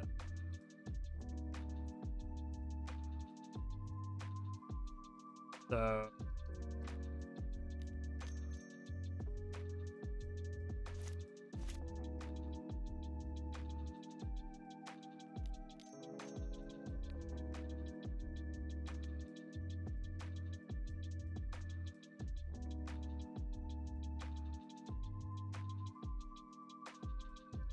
plus here. Right.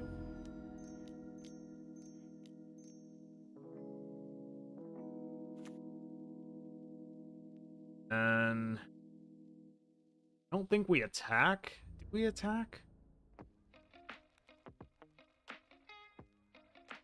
I don't think we attack, right? They would have to, I guess, well, they would have to queue up the land.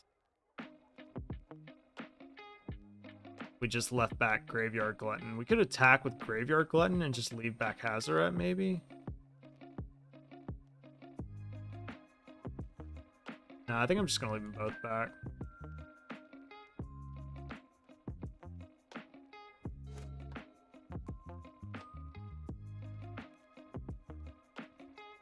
Because then they have to attack with both creatures to Chandra.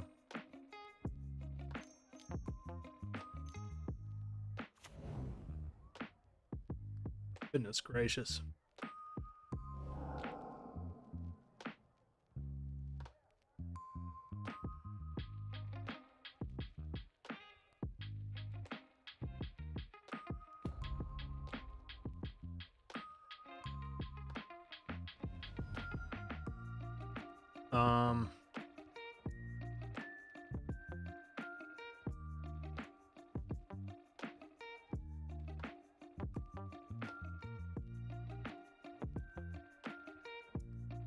back my stuff.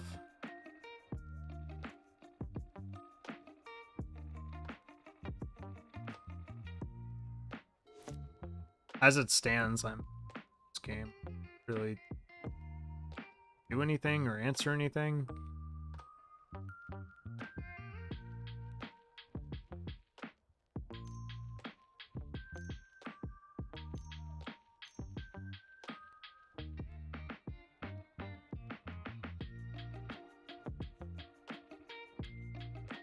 I am actually going to let them attack here.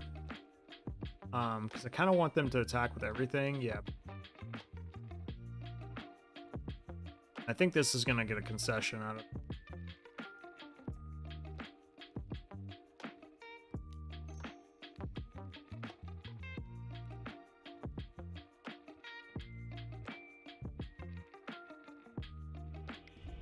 Yeah, like, I think that matchup really kind of displayed, like, a lot of the discipline it takes in a mirror like that. I'm not saying I played it exactly perfect, but I felt like once I established like Hazaret and I was able to keep Chandra safe, I feel like I just didn't need to do anything except tick up on Chandra and just force them into a bad attack. I also, like earlier, I opted to keep Castle Lochthane, and they pitched theirs, and I feel like that was a mistake.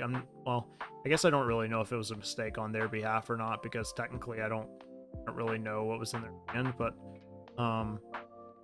like Castle Lochthane definitely helped me a lot in that matchup. How do we feel about Unlicensed Hearse? It can grow very, very big, but it dies to a lot.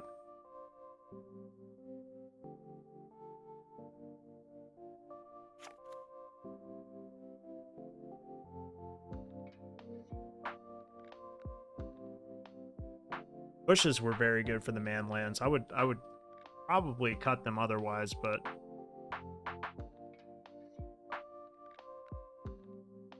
I guess we don't necessarily have to change anything. But Tithe Harvester was kind of mediocre, but it did deal with one Graveyard Trespasser.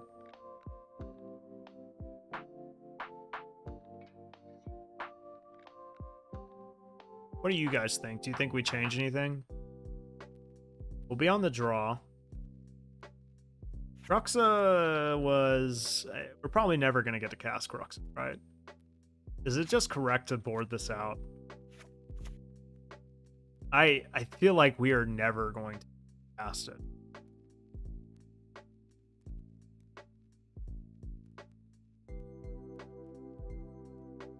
You make this rather snappy, won't you? I have some very heavy thinking to do before 10 o'clock. Like, I almost prefer, like... You understand, of course, that this is long after business hours. Licensed Hearse over Cruxa. Oh, today was an unusual day, but after this, there'll be no more distractions. I guess I could keep one.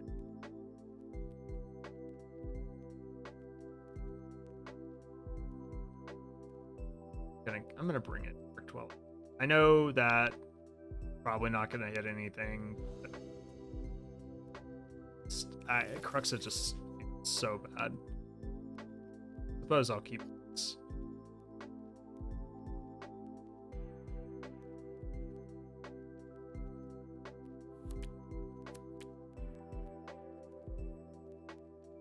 Yeah, I'm interested to hear what like people with a little bit more experience on the deck have to say about, how to board for the mirror and stuff. Like, oh, they took the draw. Very interesting. I respect that. I actually think that's correct. You make this rather snappy, won't you? I have some very heavy thinking to do before 10 o'clock. You understand, of course, that this is long after business hours. I can... Shocked. So that means they have a fatal push in hand. Oh, today was an unusual day, but after this, there'll be no more distractions. Errors are miserable. Or what, playing IMO. Yeah, I guess that's one way to look at it. I've sort of started to become a little bit more like okay with that. Time has gone on. Because like I kind of see I in a weird roundabout way, I sort of see the fun in it.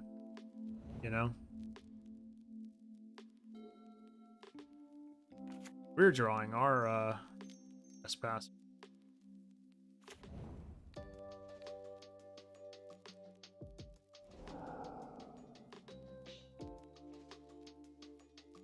But yeah, I see what you're saying. Like, I play a lot of 4-color and Modern, obviously. And I understand, like, why people hate that mirror, but I've gotten to a point where I sort of weirdly enjoy it. Oh, great. They didn't hit their third land. Next, so we can go Hazaret. And then next turn, go land, Graveyard Trespasser, and we'll have 2 cards in here. I'll play Hazaret this turn. I'm on Living In right now in Modern, and the mirrors actually eat my ass. It's miserable. I can imagine that one might be a little rough.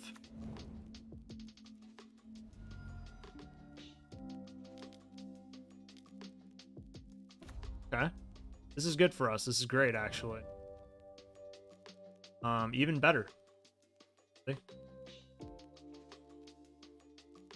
So...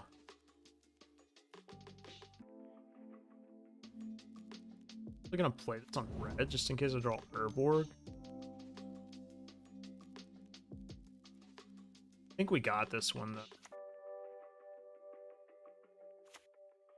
I think this is gonna be hard for them. This is reminiscent of like red, black, and standard. I top aided a classic when red, black, like mid-range was a thing, like with Hazaret and Chandra and Unlicensed Disintegration and all that jazz. I top aided a classic, and I remember the mirror like revolved around this card. Like if you could land Hazaret first, like that was it. You literally sit there and present a more scary graveyard than you're up, so that they're living in is worse than yours. I guess that's true, right? I guess I didn't think about like the logistics of that matchup. So like, yeah, you guys just kind of stare at each other for a long time because like no one can really go off because you're both doing the same thing. And you just dig for endurance like the entire time. Like you're just looking for an endurance. So which version? I know I'm asking you a lot of questions. You can easily end up sitting there and hard casting things for the win using that's horrible. That does sound fucking terrible. I'm the type of person that's like spiteful too. Like I really like to win mirror matches. So like I would be the guy that plays like fucking like 4 endurances in the main or some dumb shit.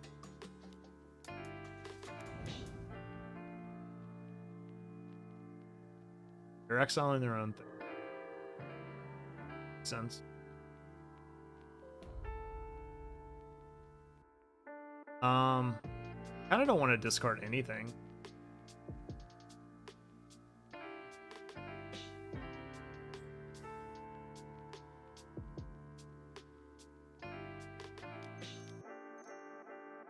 I also low-key sort of feel like the answer to the fucking Graveyard Trespasser is to just not answer it. Is that weird?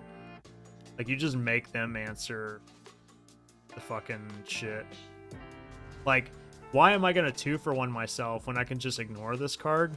You know what I'm saying? Living in mirrors are kind of boring. I'm not playing Endurance's sideboard at the moment. I'm on Leyline of the Void, which, if you land it, is an absolute Giga Chad mirror win card, and it forces them to bring in bad cards like Breaker and Vigor to answer it. Yeah, that's true. Like, I could see why, like, what do you call it?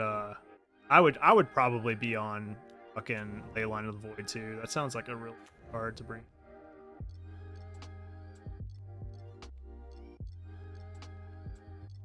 Oh shit, yeah.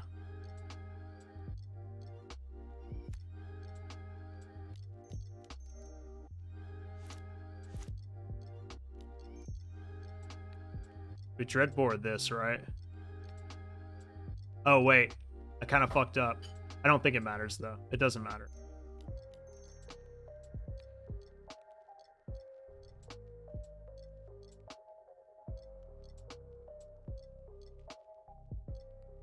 I just realized Blood Tithe Harvester can kill Hazaret.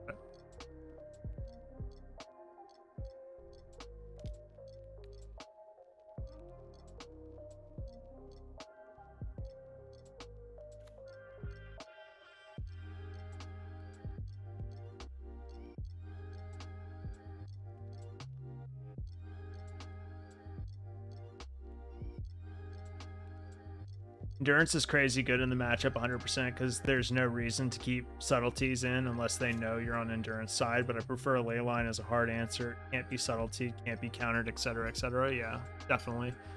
I can definitely see why, like, that's super good card. And frankly, like, I don't know, it seems very good. Like when I was on Hogak, like back when like Hogak Summer was a thing, not that the two decks are comparable or anything like that. I was playing main deck Leyline of the Void. Just because of the mirror. Like I hate losing mirrors. That's why I'm on Sundering Titan in my 4-color sideboard. And I have, this is coming from someone who has a resoundingly high win rate in the mirror. Like I've lost the mirror like one time with 4-color. But I still just always want to be more prepared than my opponent. Well, that was good. We 4-1'd, and you guys saw the game I lost. It was absolutely fucking disgusting. The deck seems really good. Oh yeah, I wasn't playing that then, but I'd have been on Hogak 100%. Yeah, if you were like, if you weren't on Hogak at that time, you were wrong. Like period. Point blank. And the general rule of thumb, right, is that if you believe a deck should be banned in any format, you should be playing that deck unless you don't care about winning. Because like this whole like trying to 300 IQ like Giga Chad Alpha Brain like your opponent by playing something that's super good against the best deck in the format is usually like generally bad against other decks. So like you're just gonna get punished and you're gonna ask yourself, why didn't you just play, you know, deck X, which is the best deck?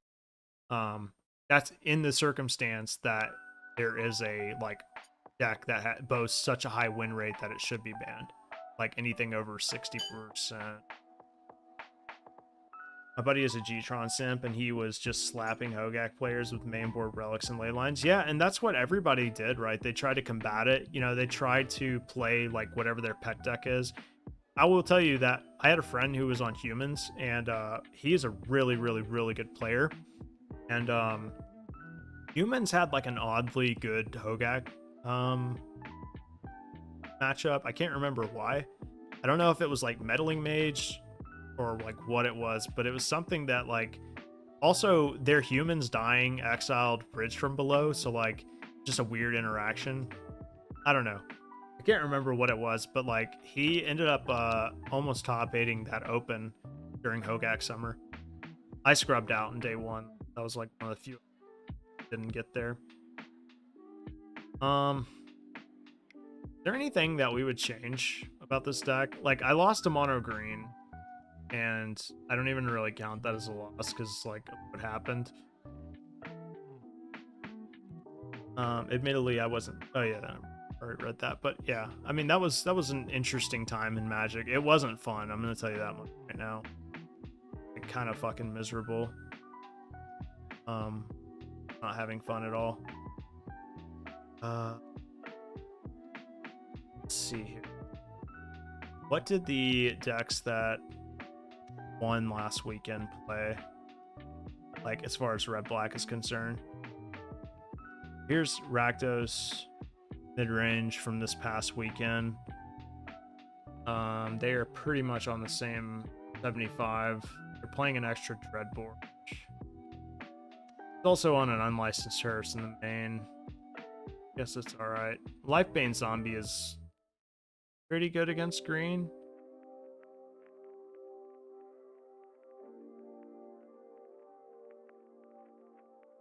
I wish Abzan Greasefang was better in this format. A lot of people have been singing its praises. I don't get it. I really don't. I've always felt like the deck is not great. I think like any strategy like that, it has its moments where like you're just running hot, but I don't know, maybe it's gotten better, but it feels like the same list as before. Probably the most enjoyable looking deck. Yeah, it definitely looks more fun than Martyr. Yeah, this was the list from the week. One of them anyway. They were playing their Cruxes. They were on Fable. What did they cut? Where were their cuts? Yeah, they're okay. So they're not playing Goblin Dark Dwellers. They were off of Goblin Dark Dwellers. They ran an extra hearse, and they had something else in favor of another Dreadbore. I don't like 3 Dreadbores personally. I'm not gonna lie.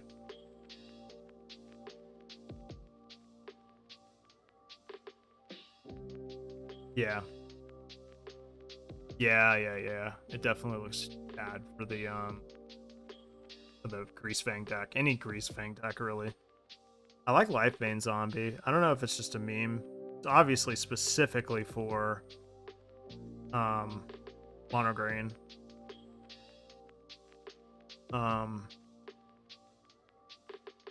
Displaced Ginger. God, that's a lot of Rakdos Midrange. Jesus Christ. Look at this. 2 in this top 8, right? He top 8 it. First of all, he top 8'd 2 in a row, but like 2 in this top 8, right? 1, 2, 3, 4. 4 Rakdos Midrange in the top 8. Card seems like it could have been 2 and been fine. Which one? Oh, Lifebane Zombie? It's a different time.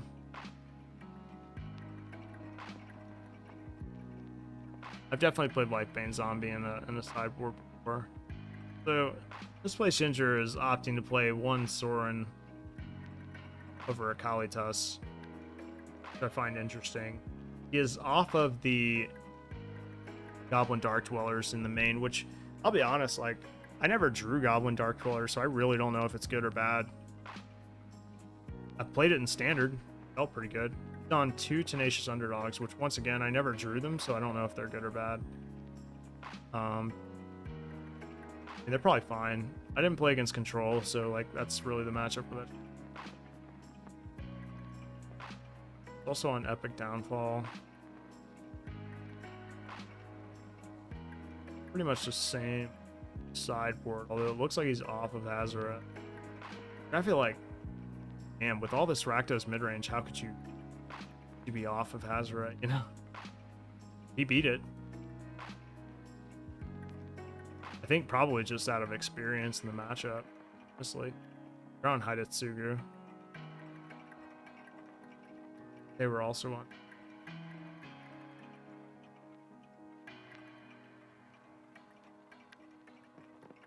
A lot of people are on this Epic Downfall card over Lava Coil. Oh, Massacre Girl.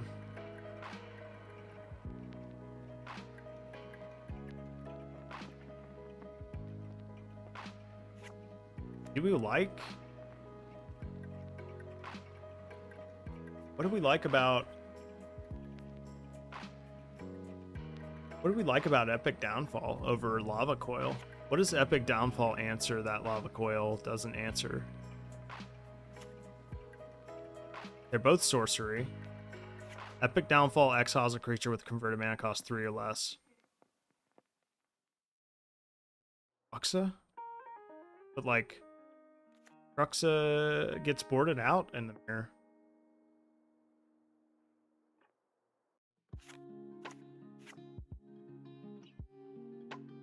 What do you mean? Yeah, it's 3 or less. Yeah, that's where I'm confused. I'm like, what makes...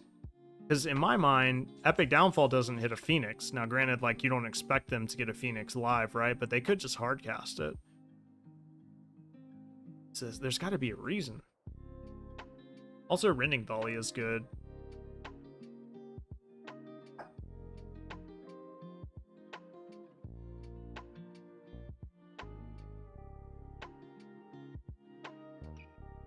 I don't know, guys. I really don't know. I don't know why this card is seeing play over. I like Lava Coil better personally, but maybe I'll run into a scenario where I feel like the other card's better. But yeah, so let's see. Ginger's on Rending Volleys in the side too, which. And look at the sweet prize I won. the halt ale. Thank you so much for the follow. I appreciate it. I think it's CMC 3 or greater. Is it 3 or greater? Oh, he's right. It's not 3 or less. It's 3 or greater. Okay.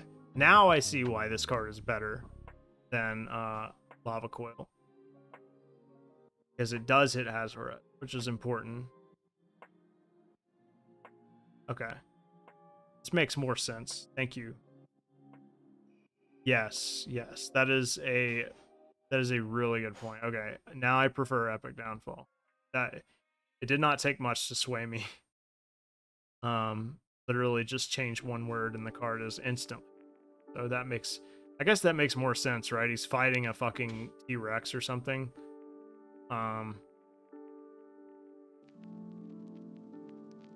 So yeah, Epic Downfall's definitely coming in. I don't see, Soren can actually hit you pretty hard in this deck. I guess you choose, right? Yeah, you choose.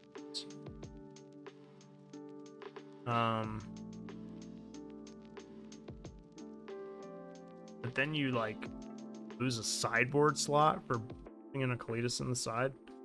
I can see, I think I'm off of Goblin Dark Dwellers. Not that I saw the card one time or anything like that, but I think I agree. No Goblin Dark Dwellers. I'll put in another Tenacious Underdog to make the deck's curve a little bit better, I think. Definitely on the Epic Downfall train. Definitely that card. I don't want to take out Hazoret personally.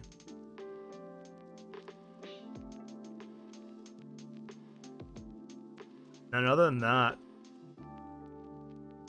I could see Soren. I mean, kind of like Soren.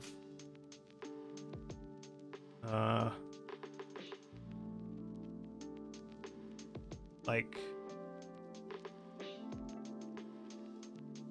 Legion's End was kind of meh, you know.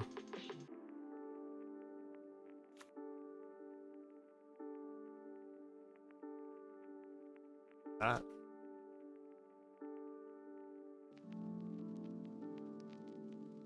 God, there's so many weird words in that. Am I getting trolled? What are you talking about? Is that, or did we spell a card wrong or something?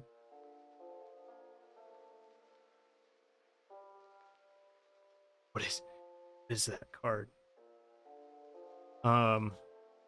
Yeah, so I'm on board with the Epic Downfall.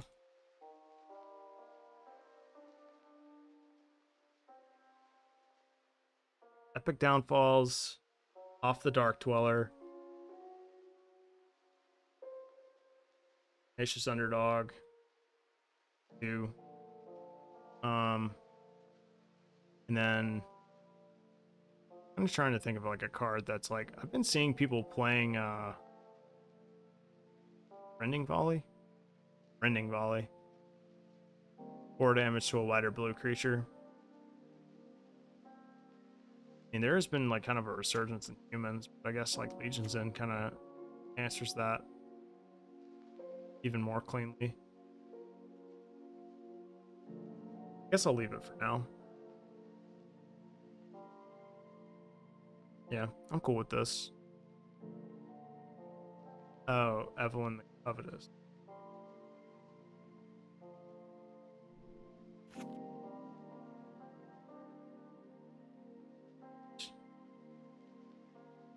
Battlefield under your control, exile the top card of each library. Play a card. Action count. Yeah, that's nice and grindy, I suppose. It definitely, I can see what you mean, like by like it doesn't, because the problem we ran into with Goblin is that like it's fucking useless in the mirror, right? Like you're never gonna be able to cast a card off of Goblin Dark Dwellers. But like this card, you can actually get value off of it. Not only does it block, and it triggers when Blood Tithe Harvester enters, so that's kind of cool. That's kind of cool, actually. I don't know if I like it like that in the main, but pretty cool.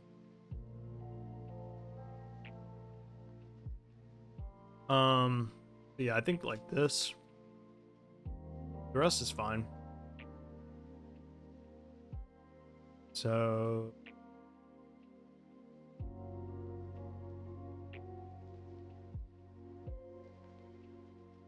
man, really wish we didn't lose to Mono Green like we did.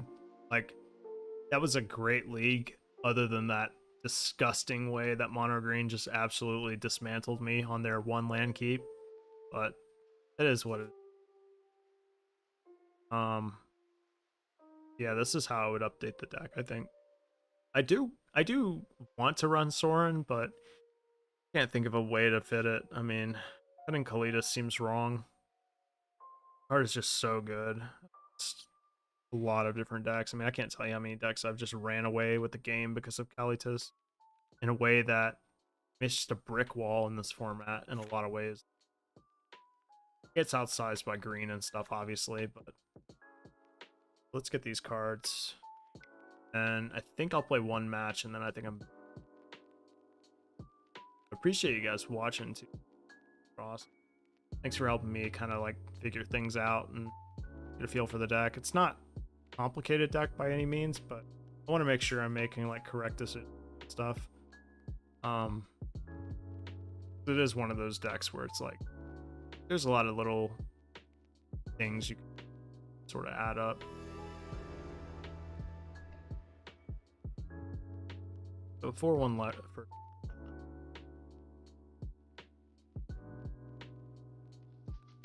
Yeah, Evelyn the Covetous seems cool. I'm sure there's a lot of weird cards you could, like, add to this deck at 5 CMC. That would be, like, interesting. Where's that one Planeswalker at 5 mana? There's a lot of Planeswalkers at 5 mana that are, like, really... that you can add to the deck. There's, like, Lulth, right? Pretty decent, but probably not, like, stack. Draw a card and lose a life. Create a spider. Not enough creatures I'd like to really... Well, maybe. Then there's that one... What's the Minotaur guy? The one, like, I forget his name. Right, Angrath. Probably just, like, thinking of, like, bad cards, but I love this card when it was weird. Discard a card, lose 2 life, control target creature. Sacrifice it as value. Yeah, I don't know.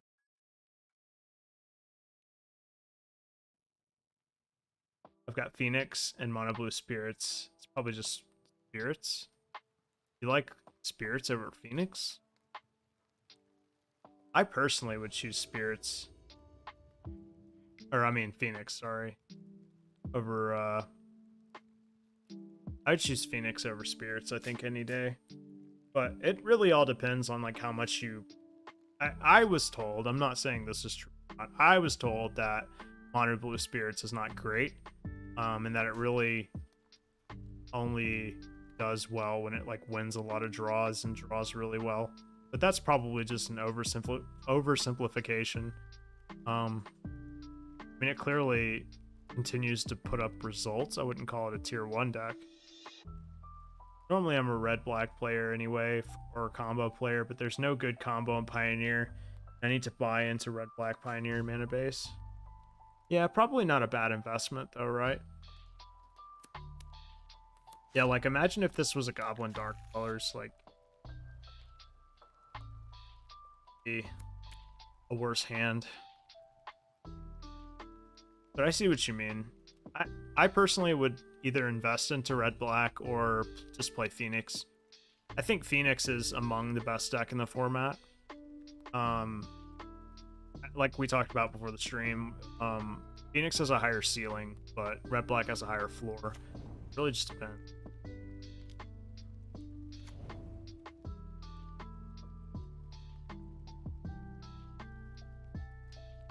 don't know what my thing. I guess heroic. Should just fatal push this now.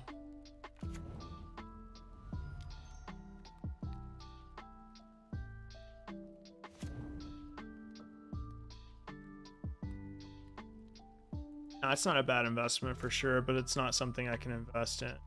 Rob's till the month. Got some RC cutes coming up this week. Okay, that makes sense. Next.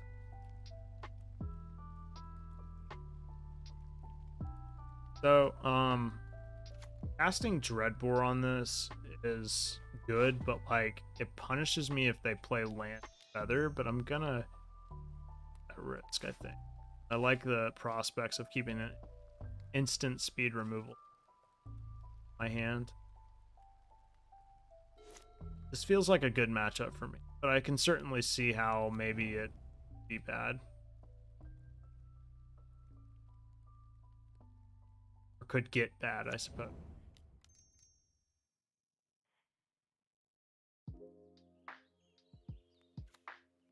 I just jam Phoenix. I don't. That's what I would do if I were you. I understand wanting to play a different deck than the best deck in the format. I've just come to a point where I just jam the best deck, honestly. I know that sounds boring and lame, but it's kind of where I'm at. Cycling Defiant Strike, that's what I like to see.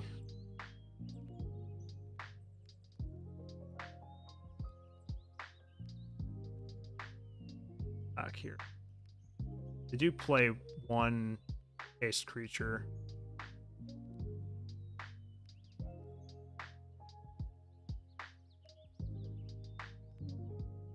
So if I play Chandra this turn, next turn I can technically go like double Trespasser.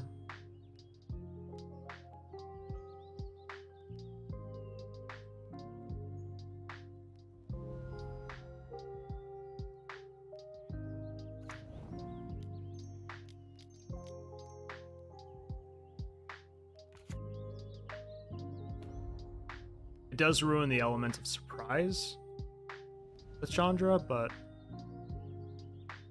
it is also maximizing. I did play Phoenix a bit, and I don't know, just wasn't super enthused with the deck. Maybe that was just shitty RNG since I never resolved a single Phoenix. Yeah, well, that you should definitely try that. It's fun.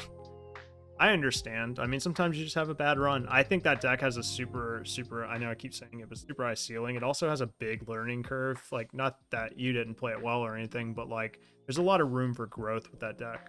When I picked it up, I could see how I could level up a lot with that deck. And I don't know. There's like a feeling of like, if I stick with this, then I can certainly like get better with it. It'll probably be pretty fun to play. I think it rewards you for playing it. Getting a lot of reps in with it. Just gonna do that line I talked about in the previous turn.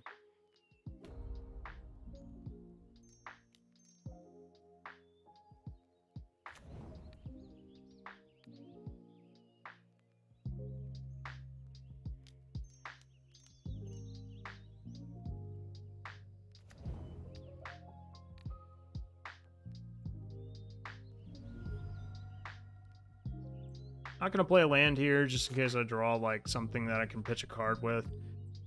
I also just like tribal decks, and I think Spirits has a lot of ability to combat most of the metagame somewhat. Yeah, if you draw very well, it's hard to beat Spirits. Yeah, this is that card I was talking about, the one with haste.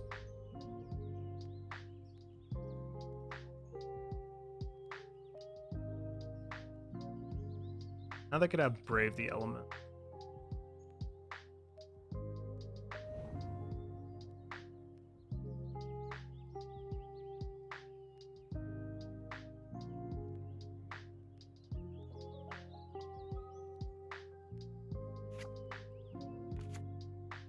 Back for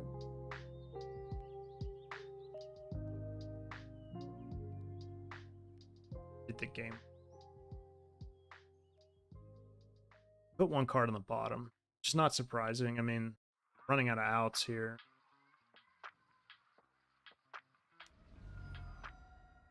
I personally hate this Boros deck. Like when I've played this deck, this is another aggro deck that I've played that I feel like you literally cannot make a single fucking mistake with it, or you just get shat on.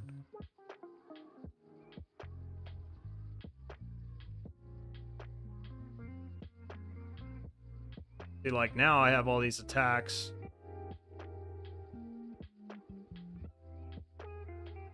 I have to block.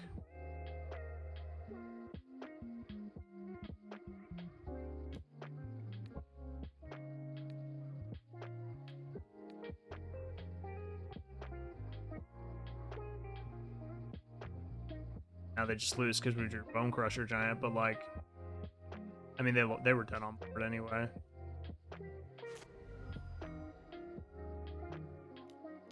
I mean, I don't know how they win that game anyway, but all right. This feels like a good matchup. Like I said, I could see how they could get underneath.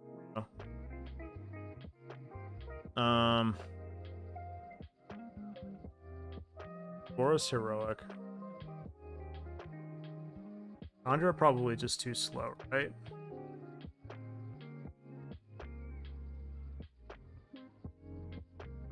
Event.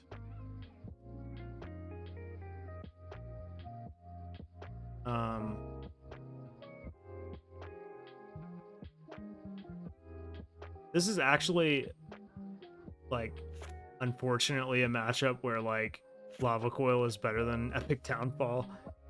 Because Epic Downfall doesn't kill anything except for Feather. Do we bring in Legion? Sure.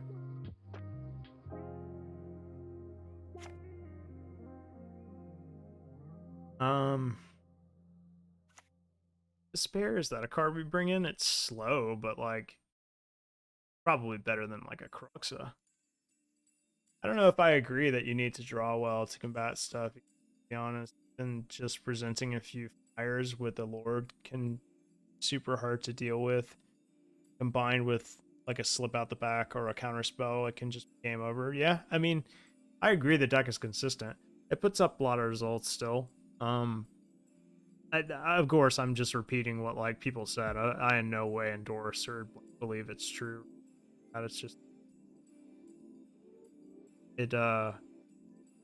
it's by the numbers. It is not in the tier 1 bracket, but probably in tier 2. I mean, it's won a few challenges and still continues to be present in the metagame. What do we think about Invoke Despair? It doesn't target, so it can be a nice way of playing around Brave the Elements. I also don't know if they bring in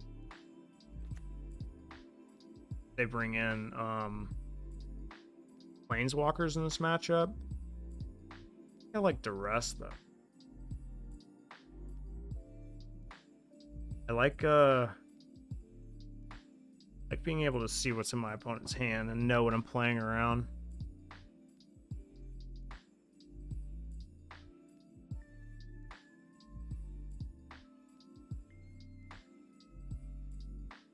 I'm just gonna keep this. One Cruxa, one Underdog. Look at how it is.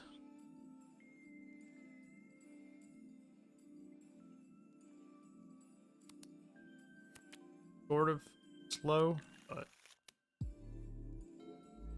yep, 7.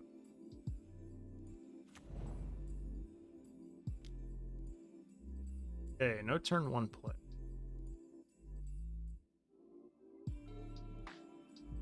Through a Fatal Push.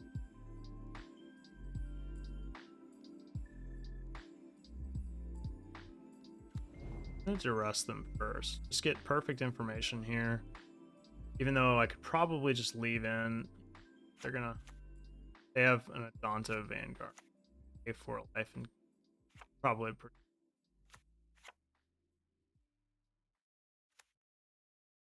I Take the anger because they can cycle that.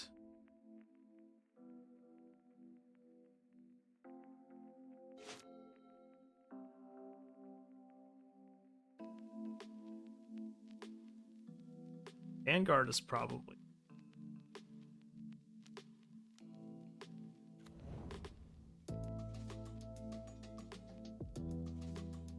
This is gonna be one of those weird games where I like.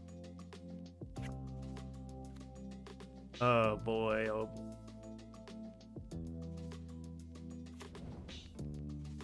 Oh. I kind of got. And they have a God's Will. That feels kind of bad.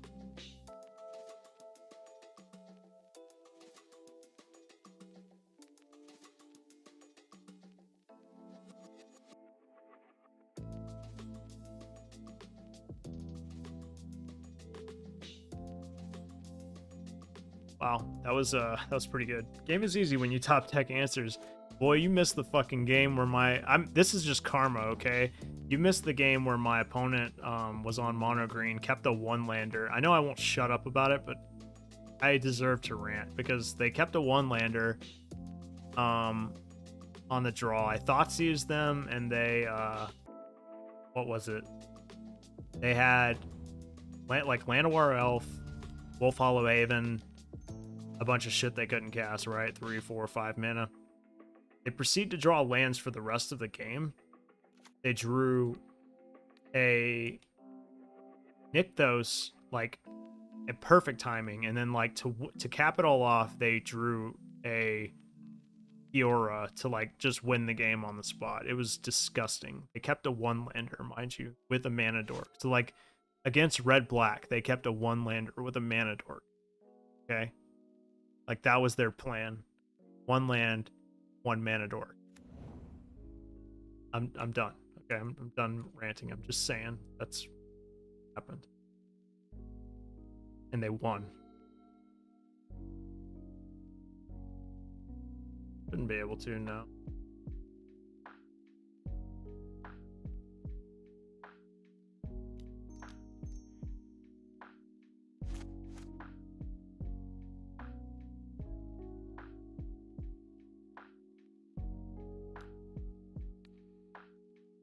Have a Night Ganjo. They didn't put Gigantha in there.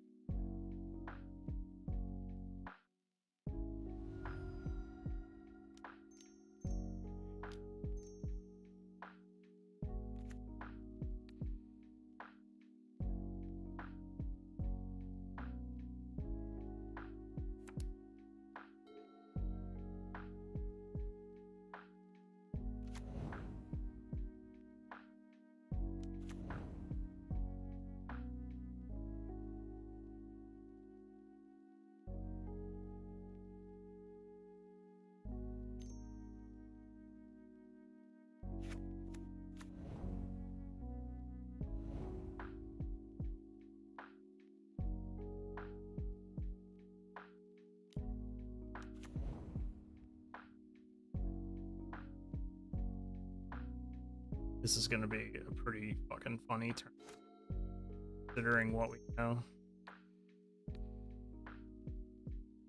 So even if the God's Willing response, we just back. Fucked.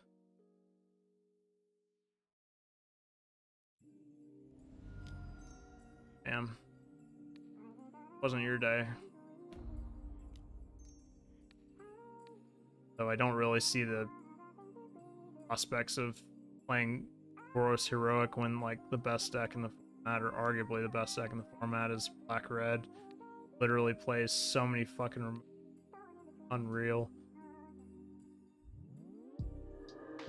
So I guess they kind of got what they asked for. Yeah, I think Duress is correct to board in this matchup, because really all you're trying to do is just fade, like, God's Willing and Brave the Elements. Okay, well, that was easy.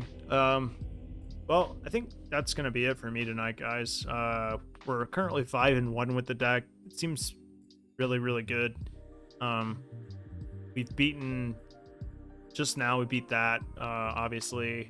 beat Phoenix,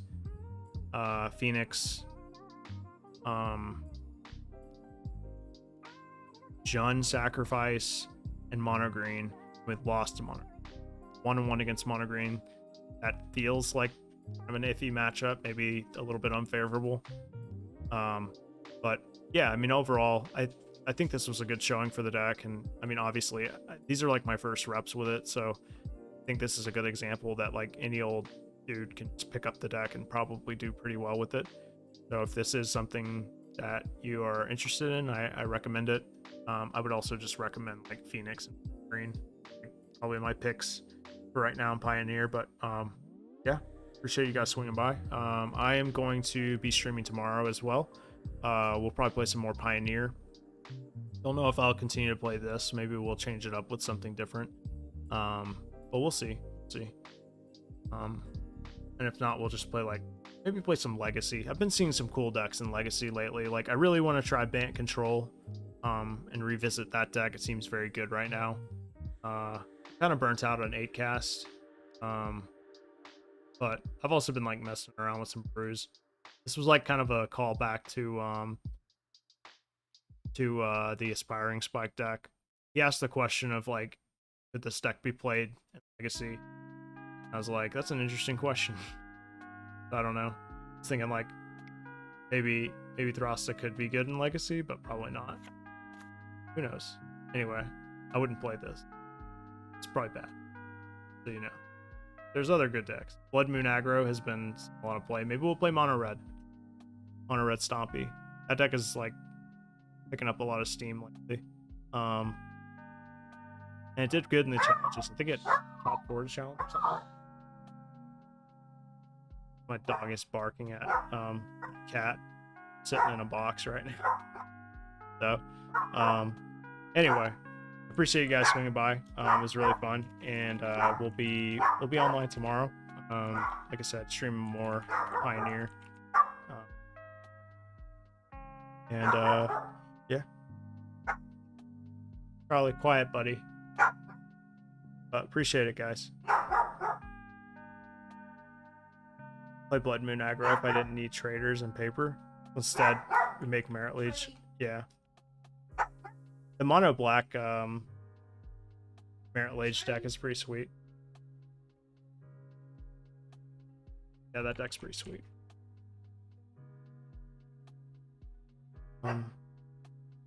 Yeah, but anyway, guys, hope you guys have a great night. I will be back on tomorrow. Take care. Peace out.